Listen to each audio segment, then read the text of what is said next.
thumbs up. Will you do that for me? All right.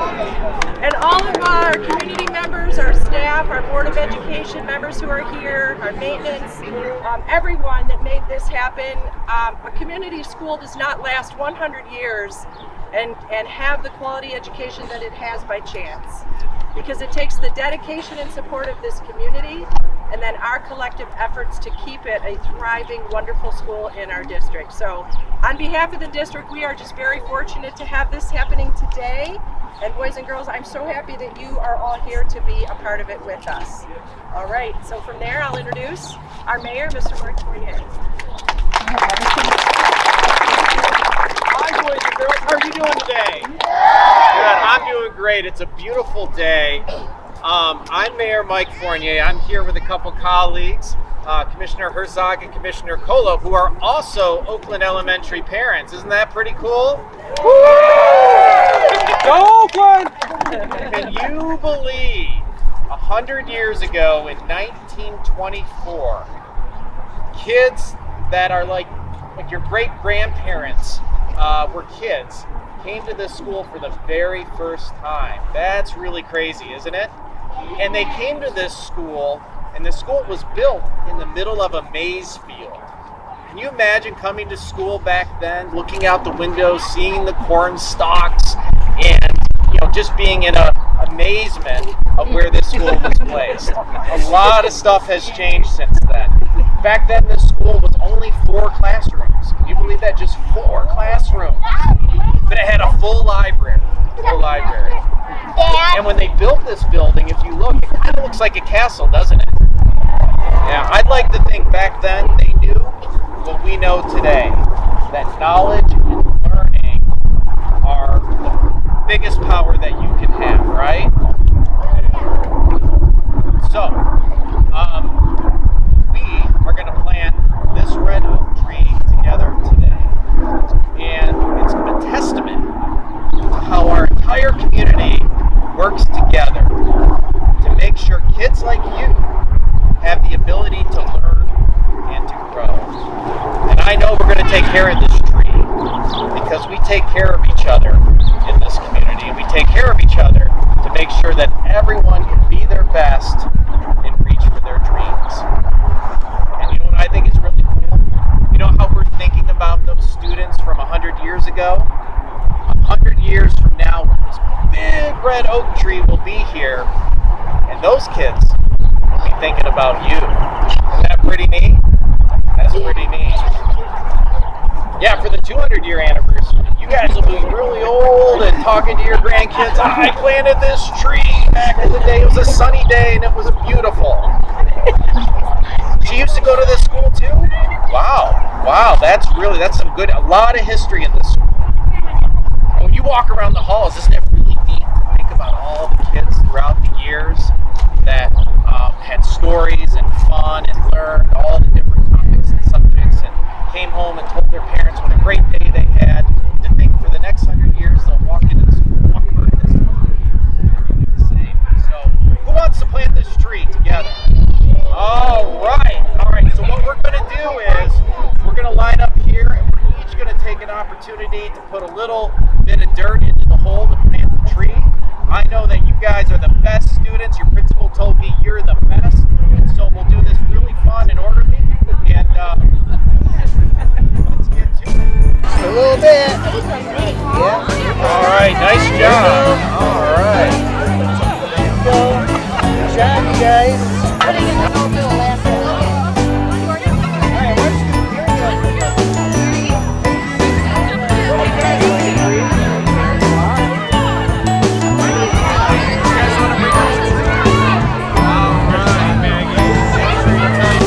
Wait, Parker! Wait, Parker! Go that way. Take this one home.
it's less motivation. You just get up and I think they'd like to be up anyway. And then the Saturdays it wasn't. Yeah.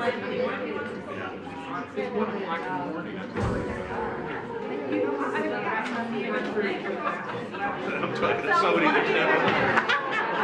I knew it. As soon as I said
You know what that makes you also? You have one I say you can use shape, but you can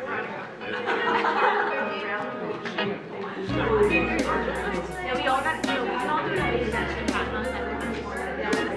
Be the change. Like psychopath.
You should be president.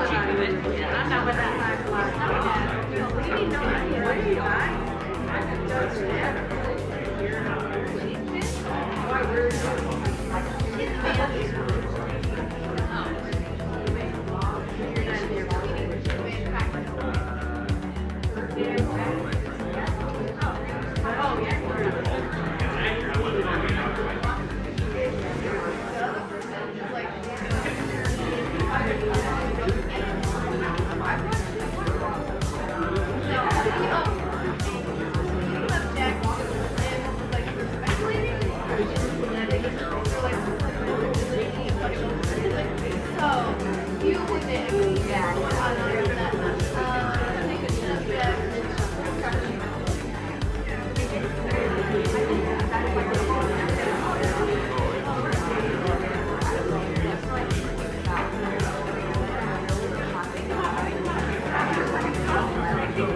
All the other things are paid for.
Hello, everyone. Thank you for your patience.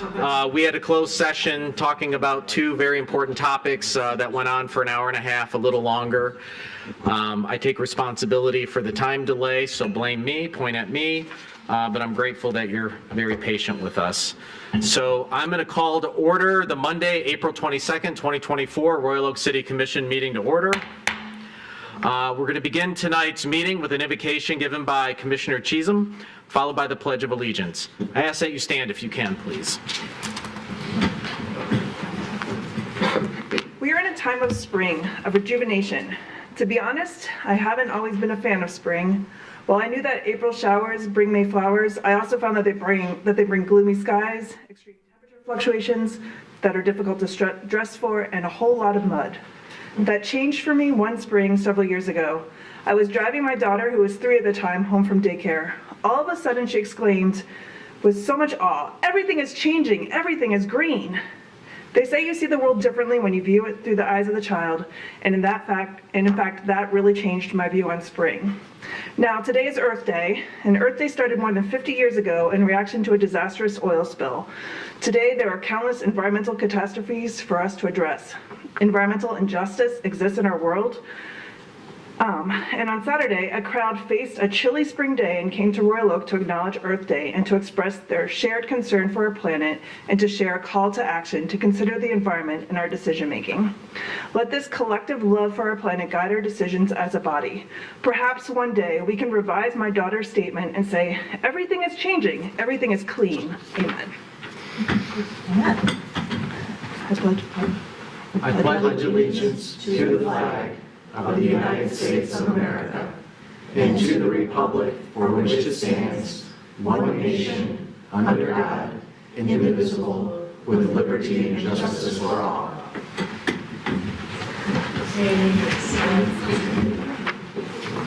Okay. We have a number of proclamations tonight. So if you bear with me here to get a few things in order here. Okay. All right. So the first proclamation that we're going to do tonight is a proclamation designating May 2024 Older Americans Month in Royal Oak. So I know we have some members from our committee here, and I will come down here, and if you'll join me, I would be greatly appreciated.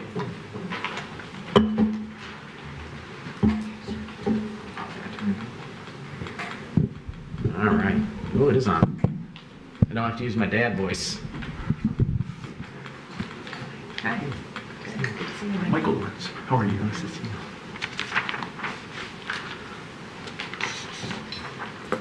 All right. This is a proclamation designating May 2024 Older Americans Month in the city of Royal Oak. Whereas May is Older Americans Month, the time for us to recognize and honor Royal Oak older adults and their immense influence on our community. And whereas through their wealth of life experience and wisdom, older adults guide our younger generations and carry forward abundant cultural and historical knowledge. And whereas older Americans improve our communities through intergenerational relationships, community service, civic engagement, and many other activities. And whereas communities benefit when people of all ages, abilities, and backgrounds have the opportunity to participate and live independently. And whereas Royal Oak must ensure that older Americans have the resources and support needed to stay involved in their communities, reflecting our commitment to inclusivity and connectedness.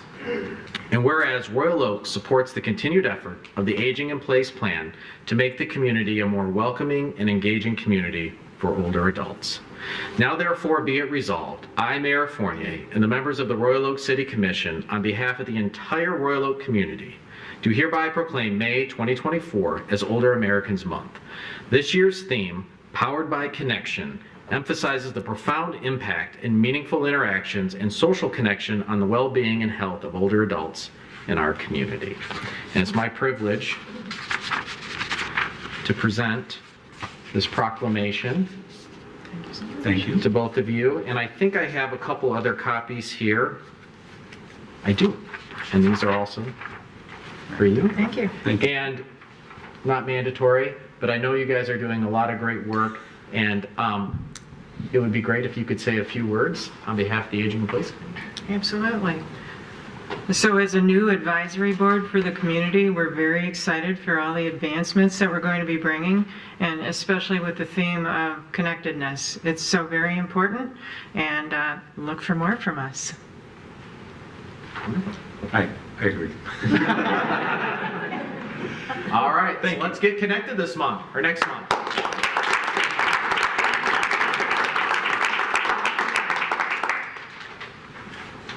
So do they have a party or Parties. Duffy? No ice cream social or anything? At some point in time.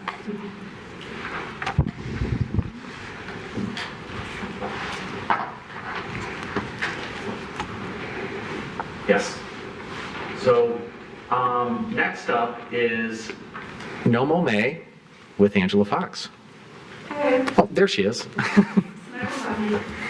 All right. Happy Earth Day, Mayor and Commissioners. Tonight I have for you the approval of a resolution for no mow May that suspends the enforcement of our ordinance on lawn mowing during the month of May. By abstaining from lawn mowing during the early months of spring, we are helping our pollinators like birds, bees, and butterflies. I am joined tonight by the young local residents who brought this resolution forth 3 years ago. I invite them to the podium if they'd like to say a few words.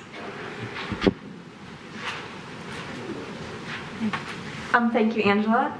So we are here tonight to thank the Royal Oak City Commission for renewing the city's bee status as a Bee City USA, and also to thank the Commission staff and residents for the consideration of the 3rd year of No May. Becoming a Bee City USA and allowing residents to take a break on their lawn mowing as spring turns to summer are important steps towards making the city more pollinator friendly. Participation in Bee City USA provides a framework for communities to come together and conserve native pollinators by providing them with healthy habitats that are rich in a variety of native plants, provides nest sites, and are protected from pesticides. As a Bee City USA, Royal Oak has taken many positive steps, including hosting ecosystem and pollinator education, welcoming beehives placed on our public land, and planning our first pollinator park to be completed this year. And once again, No Mow May is a nationwide event to encourage people to reconsider what a perfect lawn is. Homeowners are free to let their grass grow in May so that native plants and flowers are available to our pollinators. Over the last 2 years, native purple violets and yellow dandelions are quite a show in Royal Oak yards during May. No Mow May is not meant to be a rule that can't be broken by residents. It doesn't mean that you can't mow in May if you want to help our pollinators. It just invites residents to reconsider how their lawns are interacting with the natural environment around them without the fear of being ticketed by the city. If your lawn is full of flowers, it can support the pollinators. If your lawn is monoculture, meaning all grass, holding off on mowing won't help the pollinators find food, but you will be disturbing the ecosystem less.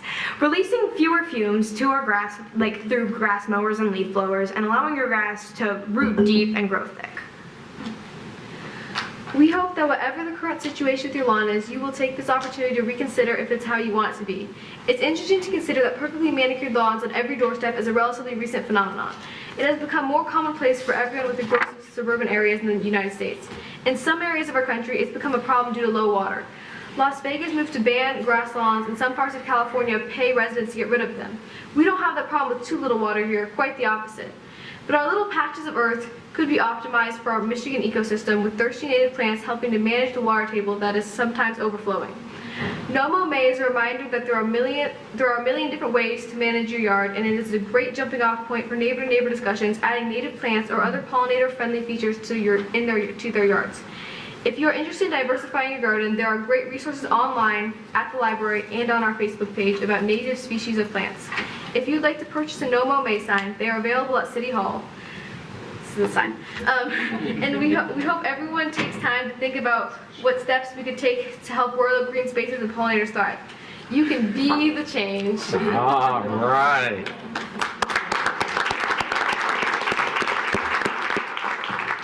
Thank you, Bee Tweens. And I want to tell you a very important message that they made was not just about not getting out of cutting your grass for the month of May, but really the attention to what we need to do for pollinators. And you guys actually impacted me, because in the back corner of my yard, I had a tomato garden that was primarily for the benefit of indigenous squirrel population in my backyard, because I could never get a dang tomato out of there without it being bitten into.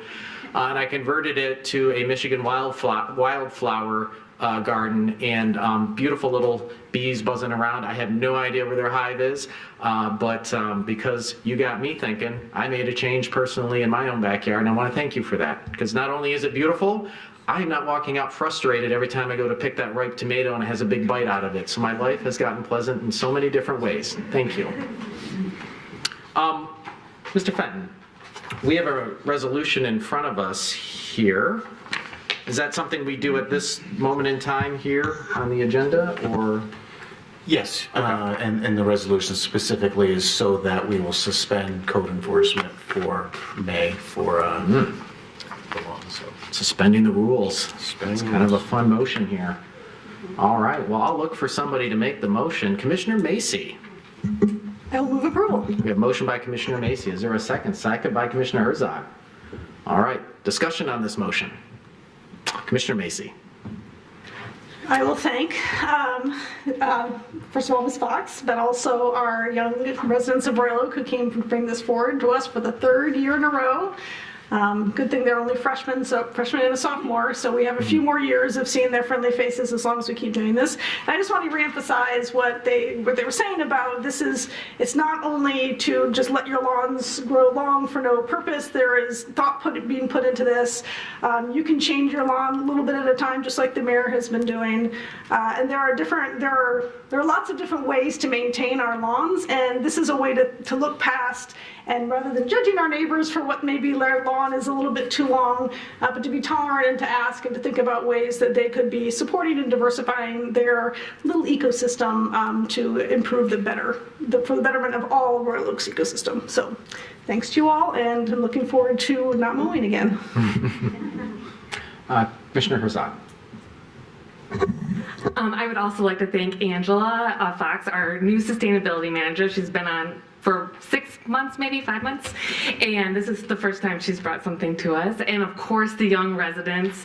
I want to call you B-Team so badly, but I know you don't. And I am so thank you so much for being advocates for this in our community and starting this. Really, I think this ordinance in particular helps us have this broader discussion in our community to rethink our yards and what we think is beautiful. We can do more to improve our urban ecosystems, and so maybe it's just, oh, I'm not going to mow this May, and then maybe I need to use less water and fertilizer, and then maybe we take it the next step and add some native plants to our yard, and then maybe we just decide we're going to take out our yard and just put native plants and a rain garden. So it helps us snowball environmentalism in our city, and I want to just thank you, the young adults here that have brought that to us, Angela Fox, and of course the EAB as well. Thanks. Commissioner Colo. Thank you, Mr. Mayor. I'll echo the thanks to Ms. Fox and the B-Teens, although I remember when you were B-Tweens, it does not seem like it was that long ago. This is an awesome resolution, and you all have made such a great change in the city. That's so important. I think that's so important to recognize also. Like, you all are the next leaders and the ones who are like really pushing us. So, I mean, I wish I did a quarter of what you're doing when I was your age, because you all are changing the world, so thank you. I think it's important for the residents to understand also, this isn't you don't have to not mow your lawn. If you want to mow your lawn, go ahead and mow it. This is a campaign to raise education, to allow those who want to participate to have the opportunity to participate, completely optional. So I think that this is a great opportunity to know that this is available and it doesn't have to happen. So the last thing I'm going to say is my yes vote is contingent upon everyone agreeing to take a picture afterwards, because I think there's some parents out there who love to see their kids take pictures with the logo in the background. I think we can manage that. Okay. All right, anybody else? I mean, this topic is ripe for so many dad jokes. I'm just waiting. And I was going to say some dad jokes, but I'm afraid it's going to give Commissioner Douglas hives. So I'm not going to do that. She has a tally. I'm only allowed 2 a night. Okay, buzz off. All right. We're not there yet. We do have a motion on the table. I'm going to call for the vote. All those in favor say aye. Aye. Those opposed? Motion passes. All right. We do have a proclamation, if you guys will stick around in just a few minutes, and maybe we'll do the photo with the proclamation. That might be the best time to do it. You got my yes vote already, so I see. Okay. All right. Very good. So we are so proud this Saturday to be the host city for the Oakland County Earth Day and Climate March event, which was very successful. And continuing with that spirit and the spirit of this community's commitment to the environment and to sustainability, we are going to now move to item 6, which we're actually going to be celebrating 3 proclamations. And I'm going to come down here and I'll try to get everything in order here so we can do the presentation. I know we have some members from the AAB here. If you'd like to join me up here at the microphone.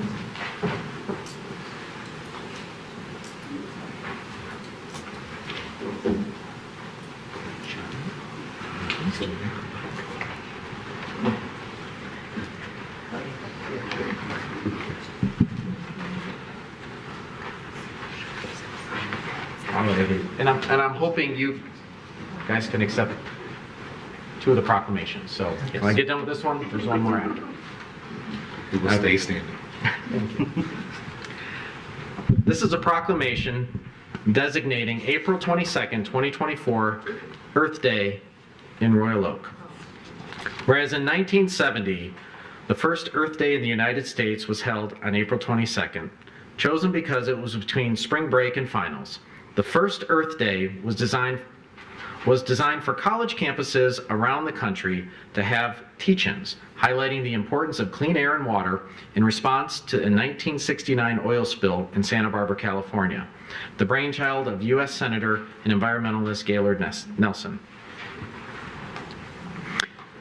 And whereas an astonishing 20 million people took to the streets for that first Earth Day and led to the creation of the Environmental Protection Agency and Congress signing into law the Clear Air Act in December 1970. Within 20 years, Earth Day became an international event to spotlight the ecological challenges that face our planet. And whereas Planet versus Plastics is the theme for the 2024 Earth Day, for the 2024 Earth Day, 380 million tons of plastic are produced each year, while only 9% of plastic ever produced is recycled. Earth Day 2024 is a call to action to end the scourge. When they print it on the colored one, it's very hard for me to read. Scourge of plastics and safeguard the health by bringing the percentage of plastics recycled to 60% by 2040. And whereas the City of Royal Oak is committed to meeting these goals with city programs begin fully compliant with our Sustainability and Climate Action Plan. We strive to bring diverse and comprehensive recycling initiatives to our residents and businesses, our business community members, and make Earth Day every day in Royal Oak. Now therefore be it resolved, I, Mayor Fournier, and the members of the Royal Oak City Commission, on behalf of the entire Royal Oak community, do hereby proclaim April 22nd, 2024 Earth Day in Royal Oak and urge all members of the community to do their part to help and heal our planet by living each day more sustainably. So I am honored to present this to our very hardworking, very innovative, and very effective EAB. And I have one more. What if you can pass those out? I'm logistically inept when it comes to proclamations. Okay, this one I can read a lot better. It's not on the color. Yeah. Well, there's one spot in there that I might struggle with. Okay. In the spirit of Earth Day, this is a proclamation designating April 26, 2024 National Arbor Day in Royal Oak. Whereas Royal Oak appreciates trees for the many roles trees play in our lives. Did you know just 100 trees can remove 53 tons of carbon dioxide and 430 pounds of other air pollutants and can catch up to 139,000 gallons of rainwater every year? Strategically placed trees can save up to 56% on air conditioning per year, while evergreens can block winter winds, saving 3% on your heating bills. And whereas the City of Royal Oak, historically known as the City of Trees, was honored to be named a 2023 Tree City USA by the Arbor Day Foundation, making 2023 Royal Oak's 46th consecutive year as a tree city.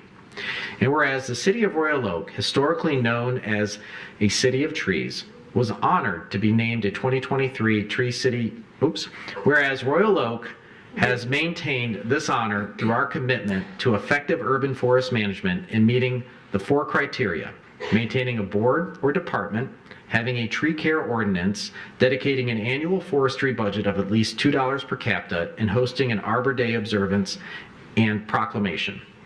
And whereas the Environmental Advisory Board, Parks, and Forestry and Planning Divisions work collaboratively to design and implement strategies and programs, including the spring and fall tree planting programs, which have been offered to residents for more than 30 years. This spring, 250 trees in 11 different varieties were offered to residents free of charge.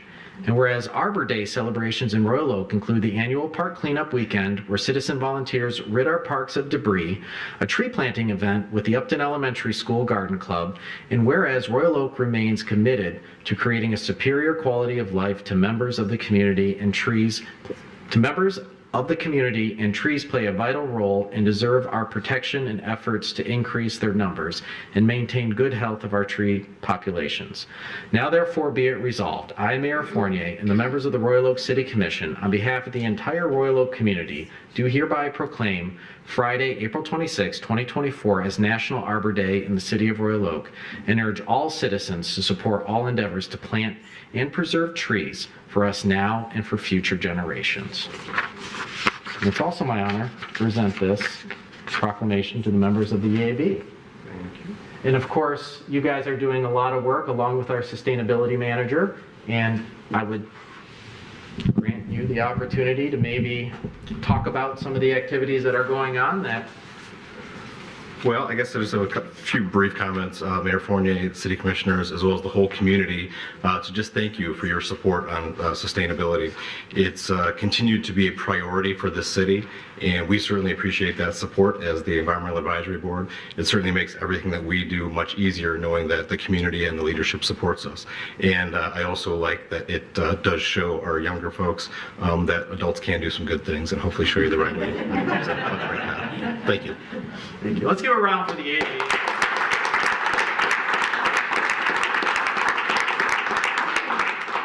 "46 years being a Tree City USA. I can't say that there's a lot of things now that are older than me where we've had that streak. We were one of two Michigan communities to be the very first. Wow. I'm looking at former Mayor Jim Ellison. Oh, You want to do a picture up here? Yeah. Okay. Sure. I trust Judy. She knows how to do photographs. I take pictures of my thumbs. All right. Is everybody going to get, I think some of the commissioners are coming down? Be in the middle of it. I can't be in the center.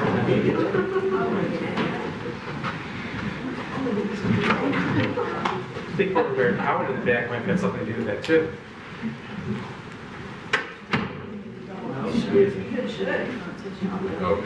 Yeah, can everybody squeeze in? There you go. Everybody looking? Okay. Thank you. Thank you. Yeah.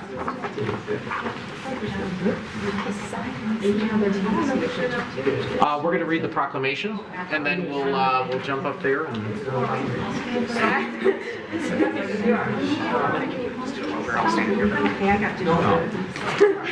But you guys can stand down here while I read the proclamation. Sure. Just all hang out.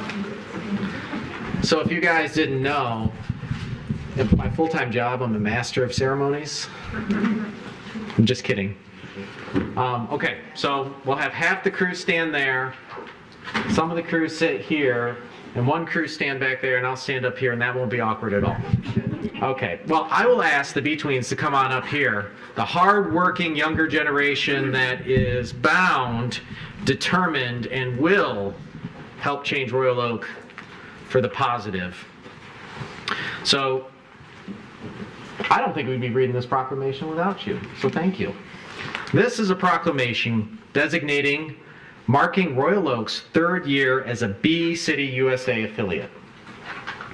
Whereas the mission of Bee City USA is to galvanize communities to sustain pollinators responsible for the reproduction of almost 90% of the world's flowering plant species by providing them with healthy habitat, rich in variety of native plants, and free to nearly free of pesticides.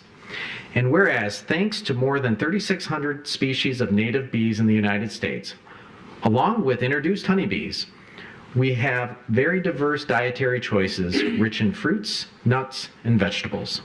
And whereas bees and other pollinators have experienced population declines due to a combination of habitat loss, poor nutrition, pesticides, including insecticides, fungicides, and herbicides, parasites, disease, and climate change. And whereas pollinator-friendly communities can benefit local and regional economies through healthier ecosystems, increased vegetable and fruit crop yields, and increased demand for pollinator-friendly plant materials from local growers. And whereas supporting pollinators fosters broad-based community engagement in environmental awareness and sustainability. And whereas Royal Oak, for all the reasons above, became a certified Bee City USA community on April 11th, 2022. And whereas Royal Oak continues to be committed to supporting our pollinators through actions including No Mow May initiative to protect pollinators' food sources as they ready for the work ahead, installing beehives on public land and in city parks, harvesting the honey from these beehives, picking up yard waste to make compost freely available to residents, piloting a composting program at the farmers market, installing rain gardens in public lands, encouraging residents to install rain gardens, hosting annual Earth Day celebrations where native plants are sold, supporting a farmers market where residents purchase food from local farmers to cut down on the use of fossil fuels. And whereas Royal Oak is honored to be a Bee City USA and is excited to continue the growth we've achieved and begin our third year of protecting and proliferating the life of pollinators. Now therefore be it resolved, I, Mayor Fournier, and the members of the Royal Oak City Commission hereby invite our entire community to celebrate and mark this significant anniversary of the third year of Royal Oak being a Bee City USA affiliate. All right, and I'm going to present these proclamations to you guys. You get to. I will invite if there's any more that you want to say. Good. We really appreciate all your support. I mean, this has been amazing to learn how to do this. I think it's been such a great opportunity and to continue to strive for what Royal Oak has been doing. It's been so interesting to work with the EIB and try to figure out how to do both our environment. So we really appreciate all that you guys have done. Thank you. Nicely done.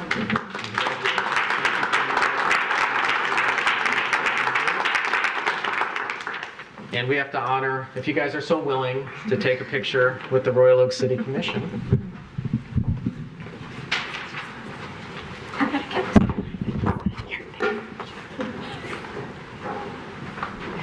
I got one of those sides.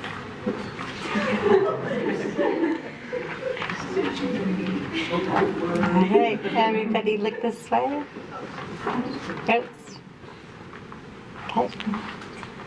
Got it. Two of you are in the same household, come on. All right, let's give it a round. All we're doing when we read the papers, we have some hope. We have a younger generation that we can have confidence in to do what's right. Where did you say, girls, that you get that sign? No Mow May? It's going to start tomorrow. Oh, okay, thanks. All right. I do have one more proclamation to read that isn't on tonight's agenda. For those of you who aren't here tonight, many of our community relies on WROK to get their information about what's going on in the city. That means these meetings, all the other city meetings, and of course all the events that are filmed and supported. And I'm going to read this proclamation up here because Richard, if he can hear me, I know he's pointing the cameras around. For those of you who don't know Richard, the reason probably why you don't is he sits in a booth and he is responsible for the last number of years with all the production of WROK. And so he's done an amazing job, an excellent job, and I would love to present this to him, but given the fact that he has to film it, I think he just flashed, he blinked so he knows that I have the communication, you see? Richard, this is going to you to receive And this is a proclamation recognizing and celebrating the 40th anniversary of WROK. Whereas WROK, Royal Oak Government Access Cable Television, opened the door to viewing city government in action in 1984. And whereas on April 1st, 1984, the very first coverage of a Royal Oak City Commission meeting occurred when WROK carried tape coverage. Whereas just 4 short months later, on August 12th of 1984, live gavel-to-gavel coverage of the City Commission meeting was broadcast, and then live coverage has continued even through the COVID-19 pandemic. And whereas the broadcast quickly expanded to include Planning Commission, Zoning Board of Appeals, and Downtown Development Authority meetings, and community happenings and events with coverage of the Memorial and Holiday Parades, award-winning sports coverage of Hockey Night in Royal Oak, summer concerts, and countless other local programs of local importance and interest. And whereas WROK has provided a major communication link between the city's government, community, businesses, residents, friends, and neighbors, and never was this more evident than through the COVID-19 pandemic, when Royal Oakers needed to stay connected. WROK was there broadcasting a full array of city meetings and vital information regarding city services and pandemic updates. And whereas the hard work to bring this service to the city is directed by Richard Wilson, WROK's cable coordinator, and countless volunteers with whom he has recruited, trained, and operated during his tenure, which has also brought great enhancements to the live stream and videos on demand offered. And whereas communication and transparency are vital to the city's governance of the city of Royal Oak, is the envy of many surrounding communities because we are blessed to have WROK in our community. Now therefore, be it resolved, I, Mayor Fournier, and the members of the Royal Oak City Commission, on behalf of the entire Royal Oak community, do hereby recognize and celebrate the 40th anniversary of operation and services to the city and the people of Royal Oak by WROK, Royal Oak Government Access Cable Television, and urge everyone to recognize the outstanding contributions WROK makes to our community. So Richard, after the meeting, I would love to shake your hand when the cameras go off. And I think we should owe a round of applause for all of those since 1984 that have kept us streaming. Not everyone can make these meetings at 7:30, but we're one of the, I'll use the word pioneer a little bit loosely, with having our meetings covered in full transparency of government and really helping inform Royal Oakers. And on some nights, provide a little entertainment that was always the talk of the town the next day. So we're very proud of the work WROK has done over the years. Very proud of the work Richard has done with WROK over the years. And it's really a privilege to read this. 40 years, wow, that's a long time. So we wanted to sneak this in tonight to surprise Richard. That's why I think he's surprised. Okay. All right. Well, that brings us to item 7 tonight, which is the approval of the agenda. Uh-oh. Oh, there you are. You're back online. Commissioner Macy. Oh. Okay, we have a motion. Okay. Yeah, just double checking. We have a motion to approve the agenda as presented. Do we have a second? We have a second by Commissioner Herzog. All right. Any discussion on the agenda? All right, with none, I'll call for the vote. All those in favor say aye. Aye. Those opposed? Motion passes. All right, we have an agenda. All right, that brings us to item 8 tonight, which is public comment. So just a few notes ahead of public comment. The City Commission values and relies on the input of our fellow citizens to help make decisions. Now is the time set aside to address the City Commission on any city-related issue, whether it's on the agenda or not. I ask that comments be directed to the City Commission as a whole and not to individual commissioners. If you wish to speak tonight at public comment, please wait until recognized by me, the mayor, and come up to the podium. For the record, you will state your name and address. Please be mindful that we want to hear from anyone who wishes to speak tonight, so comments are limited to 3 minutes per speaker, not per topic. And there's a timer at the podium to help you keep track of your time. If you don't wish to speak tonight, no problem. Often folks email us days ahead of a meeting to let us know their thoughts on any particular agenda items, which is very helpful. And please note that we typically don't respond directly to questions during public comment.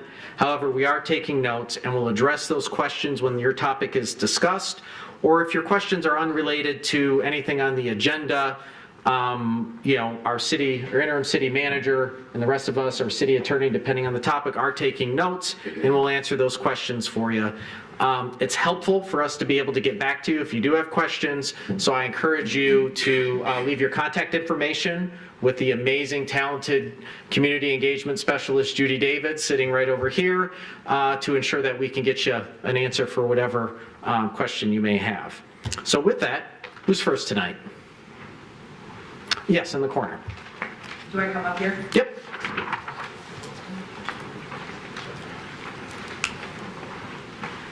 Hi, my name is Amy Hatfield and I represent Hawkins Avenue block here in Royal Oak. I have some neighbors with me, and I believe that a letter was provided that we drafted regarding an Airbnb situation that is on our street. We call it the Airbnb House of Horrors.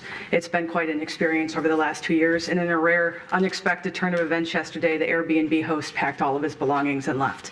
So the house is currently vacant. It's going on the market by the homeowner on Friday. So that's exciting news for us, but we felt it was still important to come up and express our gratitude for working on the regulatory authority for the city of Royal Oak to ensure that our citizens of the city have a right to peaceful existence in our homes. We are professional working people. Many of us have young children, myself included, that are woken up in the middle of the night. We are wasting police resources. I'm a law enforcement official myself. We, as law enforcement, have a lot of really good work to do. Policing an Airbnb where the Airbnb host is not doing it himself is unacceptable for our city. I do want to make you all aware that it is a perfectly legitimate business venture for someone to rent a home and then flip it as an Airbnb, and that was the case with the Hawkins Avenue property. When someone rents a home in the city of Royal Oak, they have no financial responsibility to the home, they have no investment into the community, and they couldn't care less. So while parties aren't allowed on the Airbnb platform, they can name an Airbnb pool party and more. In the first photograph, we have a poker table, a pool table, and a bar in the basement.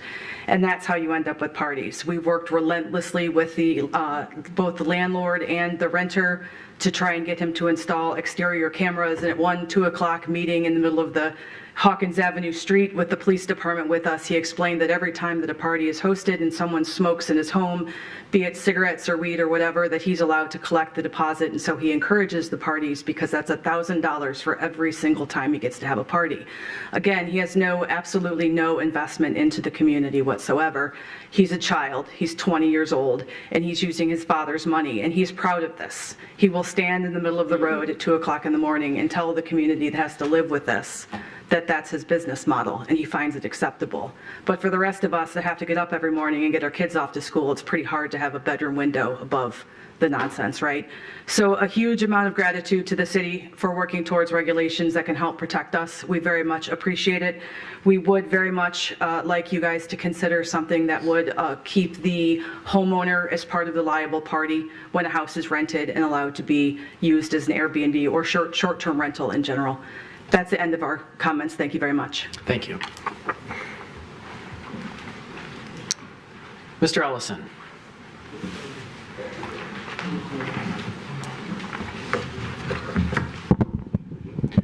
Thank you, Mr. Mayor. Jim Ellison, 1309 Mohawk, in the city of Royal Oak. I come to you tonight in my position as the Chief of Older Adult Services for Oakland County.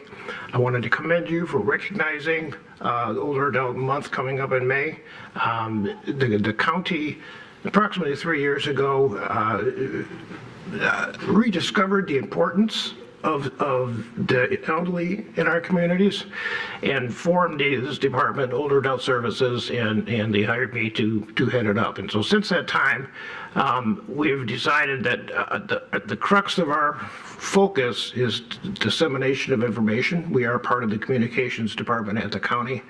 And so in that vein, I just wanted to point out a couple of things. This is our resource guide that we've had out now for probably 5-6 months.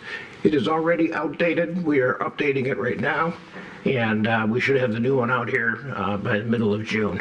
Also, if you're over 60 and a registered voter, you should have received in the mail within the last 2 weeks our first newsletter, which is the Encore letter. It would give you more information how to get a hold of items and services in the county. But again, I commend you guys for acknowledging this. I commend the county also for acknowledging it. It's not a recent discovery, but it is a discovery that our older population is growing much faster than our younger population. And that's for a lot of good reasons. People are living longer and they're living healthier. That forces us as a community and as a county to make sure we take care of these people.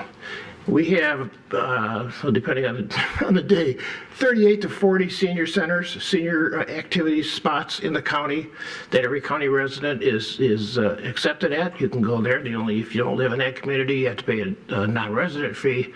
But Royal Oak, we have 2 centers where you can get your services.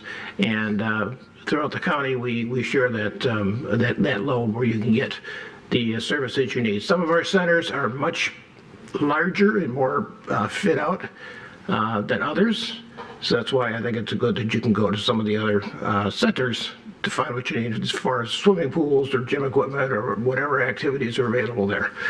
A couple other things. I will be going to Lansing this Wednesday, or next Wednesday, May 1st. It is Older Michiganians Day. So I'll be going up there and I'll be lobbying with our local Oakland County state representatives, showing them stuff we're doing, stuff we want them to do, and see if we can get some action out of Lansing. Elsewhere, we're doing the Senior Day at the Zoo, I think is June 5th. And we'll have a table set up or booth set up at Senior Day at the Zoo, and we encourage people to come out and talk and find out and give us what you need. So, but again, thank you for your help. Mr. Allison, thank you for everything you do and the leadership that you've brought from the county. And I know that you have a lot of support from Chairman Woodward and Executive Coulter, and we're seeing results here in Royal Oak. I do have one question for you. Okay. Those pamphlets, when they're updated, are we going to be able to put those in our city hall and maybe? Yeah, when they first came out, I went around the county and delivered copies to everyone, and I've had some of the other people in the county been dropping them off at the library. So if you need them, I will get them. I'm hesitant to pass these ones out because we've grown past some of these. There's some errors in there, so we're trying to hang on to those in case we need them. But one thing I did want to mention that we've been in service. My department's been in service now for a little over a year, and we're growing so fast we doubled our department today. I hired a person, so now there's 2 of us doing this job. So we look forward to servicing everybody. Thank you. Wonderful. Thank you, Mr. Ellison.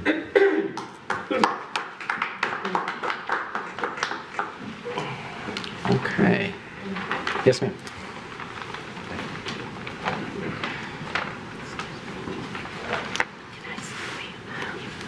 Hi, everybody. My name is Becky Valenti, 4126 Seminole Drive, Royal Oak.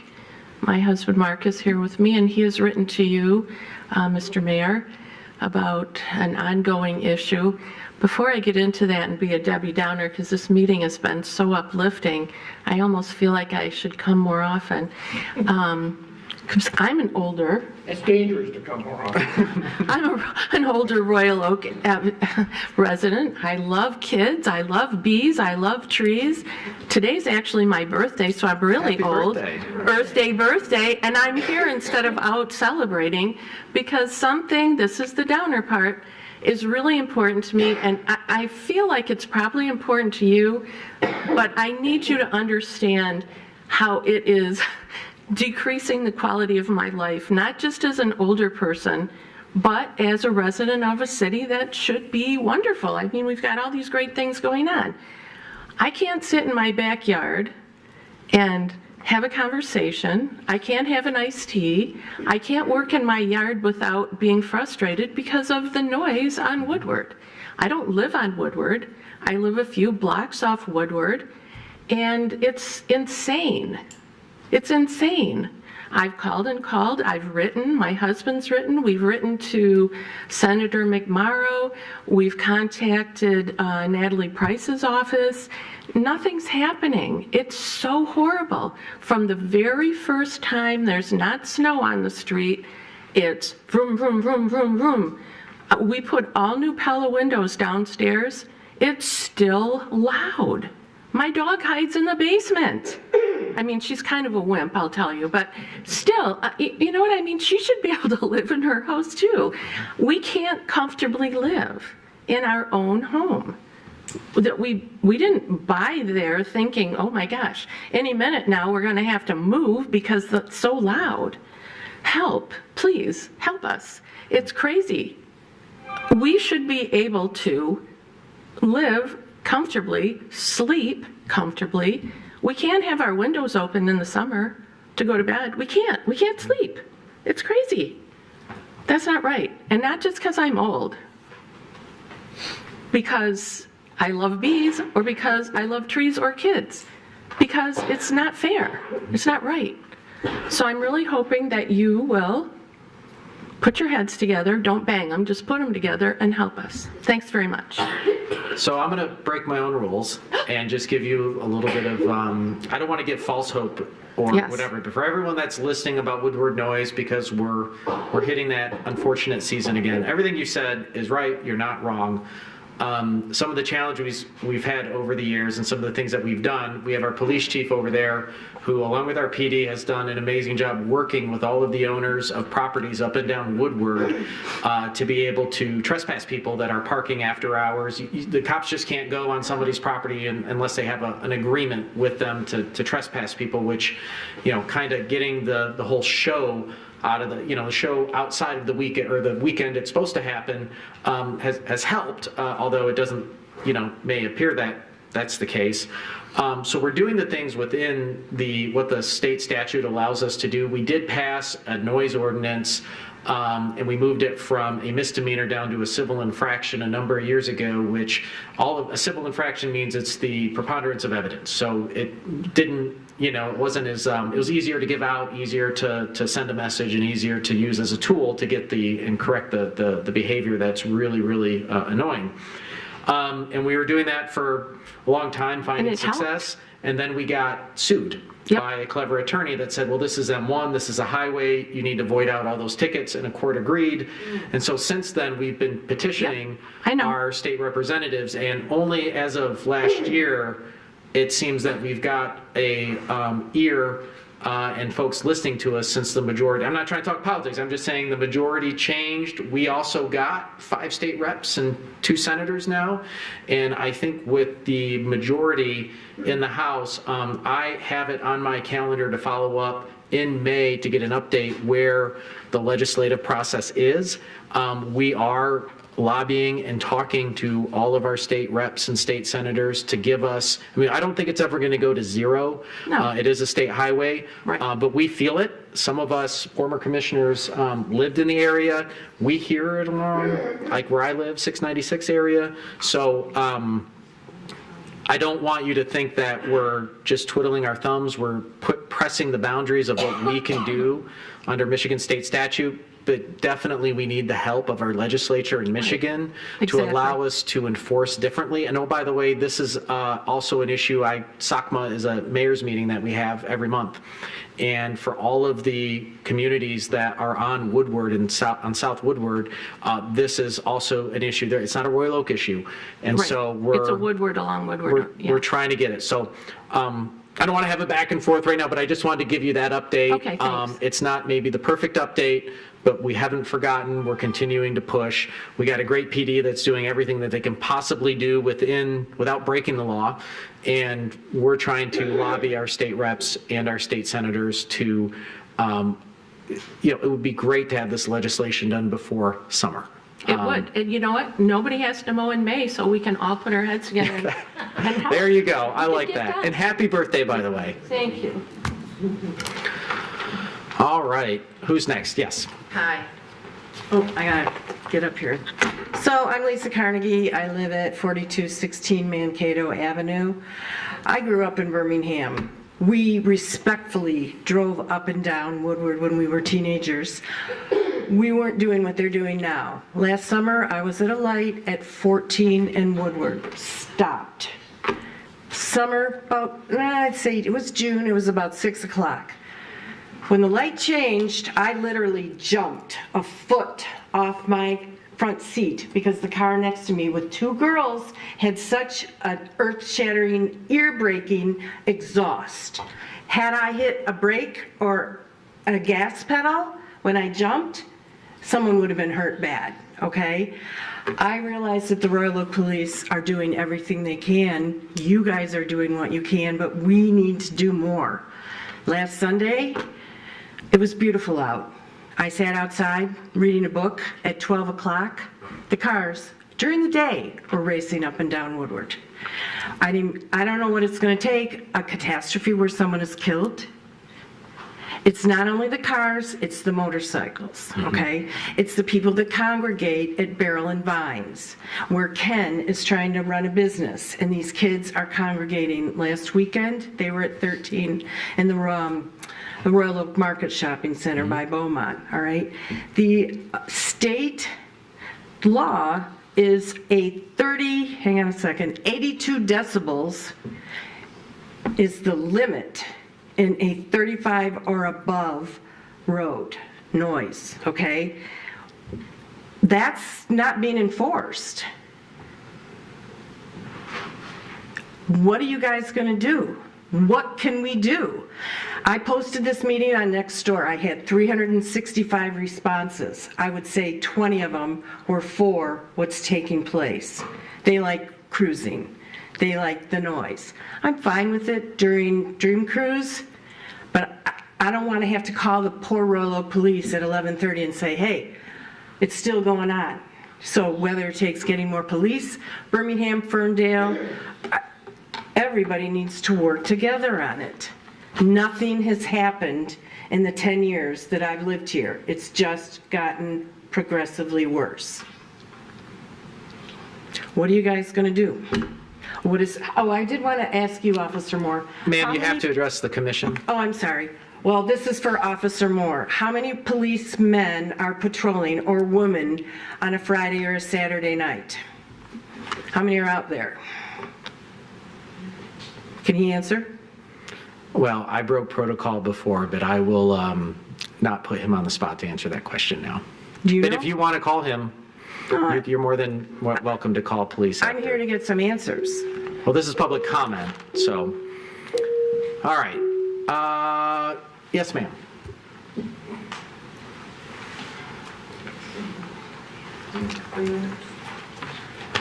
Hi there. My name is Deb Saverinsky, and I live at 611 Knowles in Royal Oak. And I wasn't really expecting to do this tonight, but I am. I go to Lawson Park a lot. It's a wonderful park. My grandson plays basketball there, and it's really quite an amazing park. The problem is, similar to what people are talking about now, is that it's when you come off of, when you come down, I can't think the name of the street, there's a zigzag, go zigzag around Lawson Park. Cars race down there. That corner, I think it's at Morse and Irving, or Morse and the street next to it, you can barely see around it because people park too close to the corner. I was there with my grandson, and I saw somebody riding through the park on a moped on the grass around children, lots of children. And the other thing I was thinking is that because because the basketball court is so close to the street, I'm afraid that a ball's going to go in the street, and they do all the time when you have little kids there, or even big kids, that people are going to get hit going across that street to get that ball. It's a very dangerous corner. And yes, there are stop signs there. I go down the street all the time. I go to this park very often now. And I even sent an email to the Parks and Rec, I think.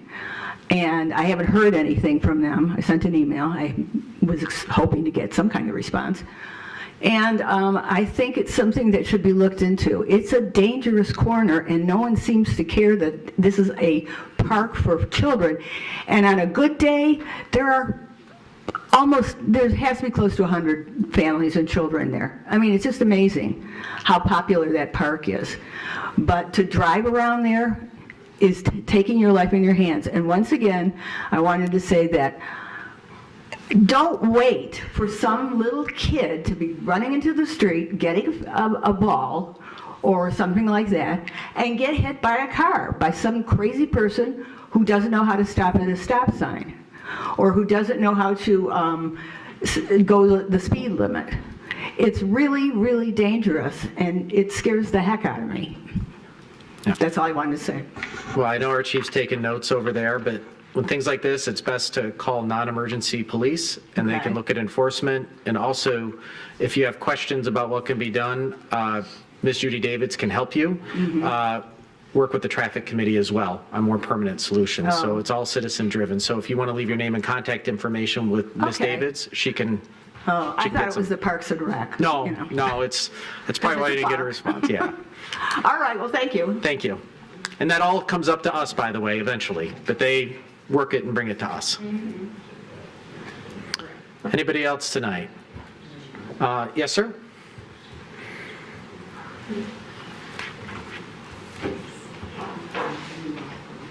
My name is Mark Valenti, 4126 Seminole. My wife already explained about the noise. The previous person did remind me of a situation we have in our neighborhood. I often walk my dog, and also we have grandchildren that we watch probably 2 to 3 times a day, or a week, I'm sorry. There is a park, Pioneer Park. It's on Parkway at Normandy. And people use Parkway as a high-speed, I won't call it expressway, but they speed along there. And it's a quite dangerous situation, as the young lady, or the lady said just before us. Excessive speed, kids playing in the park, and a lot of people don't pay attention to speed limits. Oh, I'm sorry. Yes. So I just wanted to also bring to light that is a situation that we deal with almost every day, as well as running stop signs. I know that the Royal Oak Police does park on our street sometimes and watches for people running stop signs in the neighborhood. But the speed it's unbelievable at times. Accelerating probably 40 to 45 miles an hour down that stretch to get to Woodward, or coming off of Woodward into our neighborhood. I appreciate that. We can't solve a problem we're not aware of. And we have had solutions in similar circumstances. Our city engineers back there, if you fill out, like, make us aware, the Citizens Traffic Committee is amazing, because they look at it, they do studies, and they can bring it up through the city engineer to make proposals for us to budget for and fix issues where, human behavior changes all the time. It's like, herding cats, right? When you deal with speeders. So if there is an issue, yes, we're making notes, but it's hard for us to take, other than the chief, sending folks to patrol. If we want real change done, we have to, if we go through the Citizens Traffic Committee and go through that process, we then have the ability to solve the issue. I will initiate that. Thank you so much, Mr. Moody. Mark. Just a quick update, Mark Sackett, General Manager, Royal Oak Leprechauns. We're 35 days away from first pitch with the Kenosha Kingfish. So be ready to go here and get that arm ready. I just want to let you know, we've had a ton of support from the business community in Royal Oak. They have all come together and helping us raise some money, make some things happen. We've been preparing the park. We are still looking for some host families. We got one right over here. Judy Davids is taking on a young man from New York coming in. So if we have any, we're still looking. We've got 21 kids to house this summer. Obviously in the Parks and Rec, there's been some changes, some staff situations. But boy, I tell you, you guys have your Parks and Rec crew has stepped up to the plate. Ha ha ha. Lee Colick has stepped in. He has worked with myself and with the gentlemen who do the maintenance at the park, and we were making a plan to make that park better, not just for leprechauns, but for everybody. So Lee's been outstanding, really helping us out. Aaron Filipski has, I know he's completely overwhelmed with all his work, but he's still making time for us. So just want to let you know that your staff, I appreciate what they've done.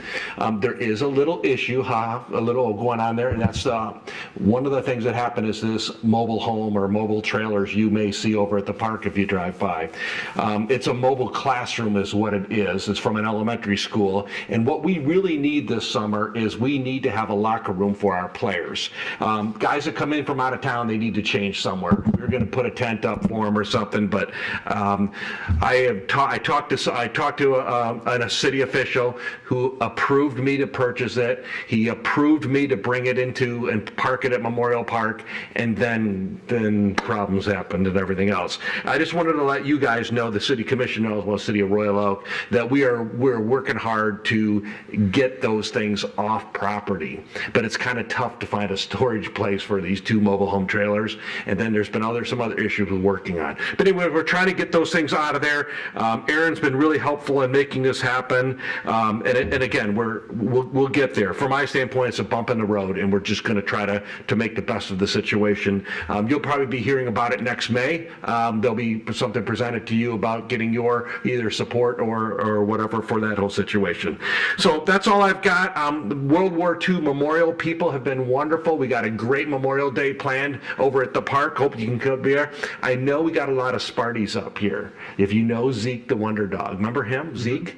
He's coming for both of our Bark in the Parks this year. So Zeke the Wonder Dog will be here. Go green, go white, go Zeke. Thank you very much. See you in 35 days. All right, thank you, Mr. Sackett. Baseball? Yes. I'll be working on my fastball. Just get over the plate. Let's go. Go stand on the mound? Yeah, I'll stand on the mound again. Ms. Wagner.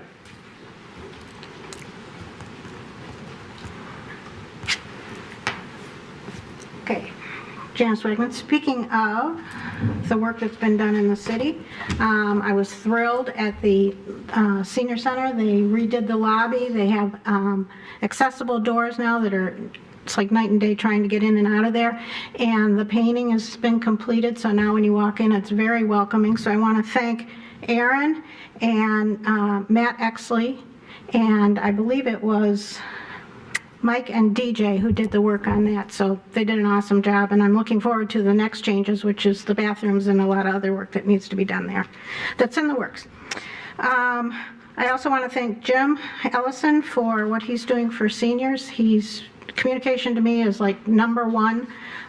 There's so many services that we have out there for seniors, and they just don't know about it, so he's promoting that, and I'm really happy about that. And now not so nice, not so good. I brought this, I don't know, a month or two ago, and then I took it to the Planning Commission, and the Planning Commission was in favor of it also. I think we really need to do this in our city. Birmingham, Berkeley, Rochester Hills, all put a sign out whenever there's a special hearing so that the people in the neighborhood know that there's something coming up. I know that the current city ordinances are based on the state guidelines, which is from 2006, I believe, but a lot has changed. People don't look at the newspapers as much as they used to. Everything's online, and sending out a postcard just 300 feet I don't think is sufficient. So in the interest of transparency, so people know that something could be happening in their neighborhood, I would like to see a sign like this put up, like other cities have acknowledged. We need to do more to get that out. And it isn't always negative when people find out about it. A lot of people are in favor of things, so I would really like to see it. And lastly, let's talk about intent. So Chapter 66 in our ordinances is the ethics one. And when we talk about intent, what's the intent of that? The requirement is that all of the members of the city commission and others complete and file a disclosure form with the city manager identifying any interest in real property and businesses they or a family owner may be involved in. And if those interests change, the commissioners shall submit an updated form. The intent is clear. The intent is that the city manager shall have a copy of these forms in the office and available to the residents. 2 of you have still not done this. The violations and penalties are failure to do that. You are subject to censure by unanimous vote of the remaining members of the city commission.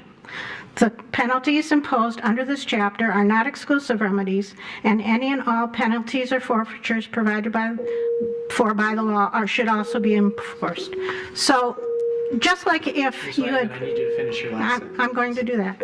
So if for some reason the city manager can't locate them, you should be turning them in just the same as you would if your property tax check got lost. So I'm asking you again, please submit that. Thank you, Ms. Wagner. All right, who's next? Yes, sir.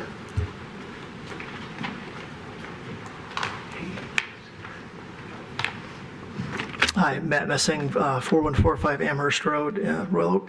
So just to piggyback on this group about the road thing, so I'm not here to complain. You got plenty of people that you can read the complaints about. I'm kind of a solutions process guy. So read as much as I could about this to get up to speed. I know what's already been tried. I know what happened in 2017. I got an idea, looked at the possibility of even the stoplight cameras, right? Like those got eliminated for reasons, which I get. Nobody wants too much surveillance. But fact of the matter is that everybody's got one of these, and a lot of these younger people that are violators, not just of noise ordinances, but unsafe driving practices, things that we've seen, that we've talked about. They're doing this also from a content creation standpoint. There's a revenue incentive for them. I mean, Woodward's a famous thing, so part of this is getting those shots on that thing, right? So the way to combat that is through the same approach, right? So, people that are porch pirates aren't going to go up to a house that's got a Ring doorbell on it. Why? Well, because there's an obvious deterrent there.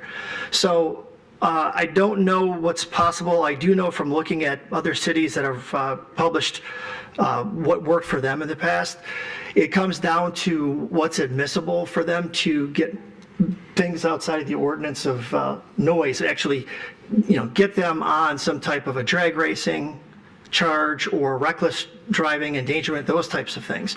When they're able to do that, they also found that, I looked from Indianapolis to down south, they had to increase the fines on that. Memphis, Tennessee also basically said, like, look, you've got to impound the vehicle. And they started from 10-day type things to going to 20 and 30 days. That was some real deterrent, taking that vehicle off the road. That seemed to work, because if somebody's got enough money or they've got a content generating revenue making model where they can just, even if you impounded it, they pay the fine, the car's back out, it doesn't mean anything to them. Taking the vehicle off the road, if they're repeat offenders or if the offense is serious enough, is something that's worked for these other cities. So I just wanted to bring that up as a possible solution to consider. It sounds like the legislation that you're talking about that's going through could enable local cities to put some of these laws in the books and then have them enforced, which I hope is where we get to. So my last thoughts are about that surveillance and the monitoring. Woodward is a state road, right? So we have MDOT cameras on everything. I would just it's 5.5 stretch mile. Cameras are cheap. I would camera that whole thing, either for your own people. So if somebody calls up and says, I just witnessed this at WROK's, at this time point, this vehicle, this thing, you can get real-time info. You could look at a camera from 5 minutes ago, see the event, put that out to the officers to know that they're looking for that vehicle if they keep going back up and down the road. Because if you can't do something like that, you're going to end up with a lot of people doing citizen surveillance, which is fine too. Give us a vehicle for that. If I've got a film of something, let me know where I can upload that to either help monitor that vehicle going forward or even that night. Help us help you. Thank you. Good ideas. Good job. Good job. Anybody else wish to speak tonight at public comment? Going once, going twice. All right, we're going to close public comment and bring the discussion back to this side of the table. I appreciate the folks coming out about the Woodward noise, and there's some good ideas there. There's also, and I know our DCs and our chief are willing to talk about specific things and give you the time needed to talk about, if you have questions about patrol numbers, you have questions about some of the things we struggle with evidence when it's a misdemeanor, which is something that is a criminal offense versus a civil infraction, and all the work and all the prosecutions, they get kicked out of the court because we just can't, do them. There's some science, but there's a lot of art with the existing system that has to take place in order to get convictions and whatnot. We have found success in the city with the civil infraction outside of Woodward, outside the state highway, but even if it's a higher decibel level, our laws don't apply. It's a misdemeanor. You literally have to be riding shotgun and the guy, be in the car as a cop. I mean, it's really hard to prosecute. So cameras are a good idea, all these things, but there's a lot of dynamics that we're hoping the state can help us with, because it's their road, and that they preclude us from doing. So these are good things, and I really suggest, if you have some other ideas and whatnot, get with Judy, the chief. I'm looking at him. He's always made time with every set of residents, and he'd be happy to do the same, or me as well. I'm going to the Woodward Side neighborhood May 1st. And Chief Moore is accompanying me. We're going to talk to that neighborhood about some of the things we're doing. But commission meeting is not the time to do it, but I'm just you came out, you spent your evening here. I just want to tell you that if you want to advance the conversation, work with Judy and work with the chief, and we'll go from there. Perfect. I got to keep the meeting up at this side of the table. I'm sorry. All right. That brings us to the consent agenda. So does anyone wish to pull anything off the consent agenda? Okay. Does anyone wish to make a motion on the consent agenda as it's presented? We have a motion by Commissioner Macy. Is there a second? Second by Commissioner Herzog. Discussion on the consent agenda. All right, with none, I'll call for the vote. All those in favor say aye. Aye. Those opposed? Motion passes. All right, that brings us to item 10 on tonight's agenda, which is request to schedule new sidewalk review 2024 sidewalk improvement program. We have our city engineer, Holly Donahue, here to kick us off. Yes, good evening, Mayor and City Commissioners. So as part of our sidewalk program every year, we look within the sidewalk target area to evaluate locations where sidewalk does not currently exist and see if installation of new sidewalks is warranted. The overall goal is to provide continuous sidewalks that link neighborhoods, schools, community facilities, and overall just create a highly walkable city. This year's target area is located west of Main Street. It's between 12 Mile and 13 Mile. So the map on the screen here is the zone of the target area. There are 17 locations for consideration of new sidewalk this year, and of those, staff is recommending installation at 8 locations. As in the past, I'm requesting that we set a commission meeting date to make these decisions and go over this in detail. And this is really just to give you the opportunity to see that we want to talk about this, have a chance to go look at everything. And so I'm requesting that we set May 13th as the meeting to determine if sidewalk should be installed or exempted. And then that also gives us, at the staff level, a chance to make sure we notify all the residents who could be impacted by this, so they have a chance to ask questions and of course attend the meeting as well. So tonight's resolution is pretty simple. It just sets the date of May 13th to make the final determination regarding new sidewalks. Questions? I do have one question that's related, but I keep forgetting the answer technically. Is it 2025, the new program starts where the city manages, administers, and pays for sidewalks? The last year of this current cycle is 2026. So 2027 we will begin. 2027. I knew it was an odd year. Okay, yeah. I was optimistic it was 2025. So 2027. Yes. And just so anybody listening, the fairness behind this is on this cycle, it's usually a 6-year cycle. Yep. If you're in year 4 and you've all had to pay it, and then year 5 and 6 neighborhoods all of a sudden don't have to pay it, even though they should have paid it on the cycle. We're just starting the cycle fresh, so everybody's fair and equitable. So 2027. Gotcha. Okay.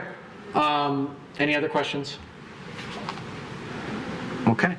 We have a resolution in front of us to set the date. Commissioner Colo? All right, we have a second. Second by Commissioner Hunt. Discussion? All right, with none, I'll call for the vote. All those in favor say aye. Aye. Those opposed? Motion passes. All right. This brings us to item 11, which is the March 2024 Traffic Committee resolutions. Yes, I have just 2 proposed resolutions tonight from our March 26th traffic meeting.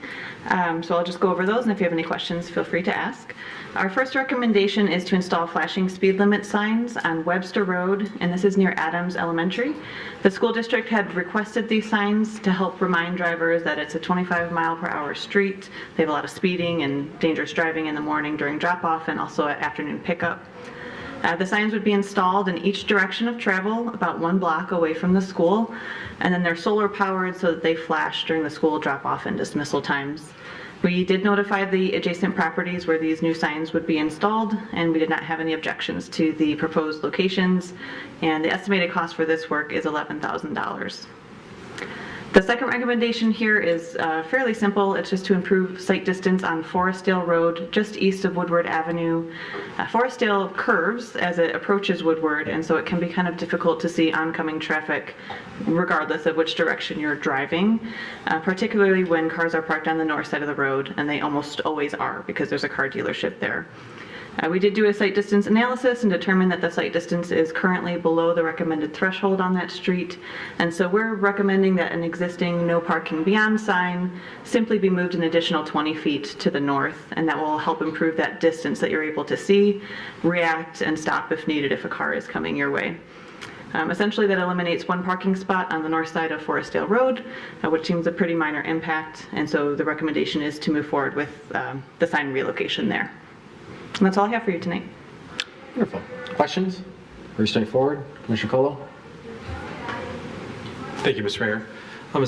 So just a quick question on the school speed limit sign. I know we also talked about this at the city school liaison meeting months ago, and this was brought up by the school district at the time too. But we did talk that the speed limit on Webster is 25 miles per hour always, not just during school times. Yes. So was there any thought or discussion at the traffic committee about excluding, there's two signs, right? The 25 mile per hour flasher sign and then a school plaque to go on top. Have you considered just not putting the school plaque there to not confuse people to think that 25 miles per hour is just during school hours? We could. The reason we put it there is it's technically within a school zone by definition. And we thought it further drew people's attention that not only are you in a 25 mile an hour zone, but you're also approaching a school. Please be careful. So I think it might help more than confuse drivers. All the other signs say during these hours or when flashing, it's 25 miles an hour. This is just simpler, just 25 miles an hour flashing and then a little school plaque. So I recommend keeping it, but I don't feel that strongly about it. But that was the reasoning behind it. I went to school for this and I didn't, so I guess that sounds good to me. Anybody else? Anyone want to make a motion? Commissioner Douglas?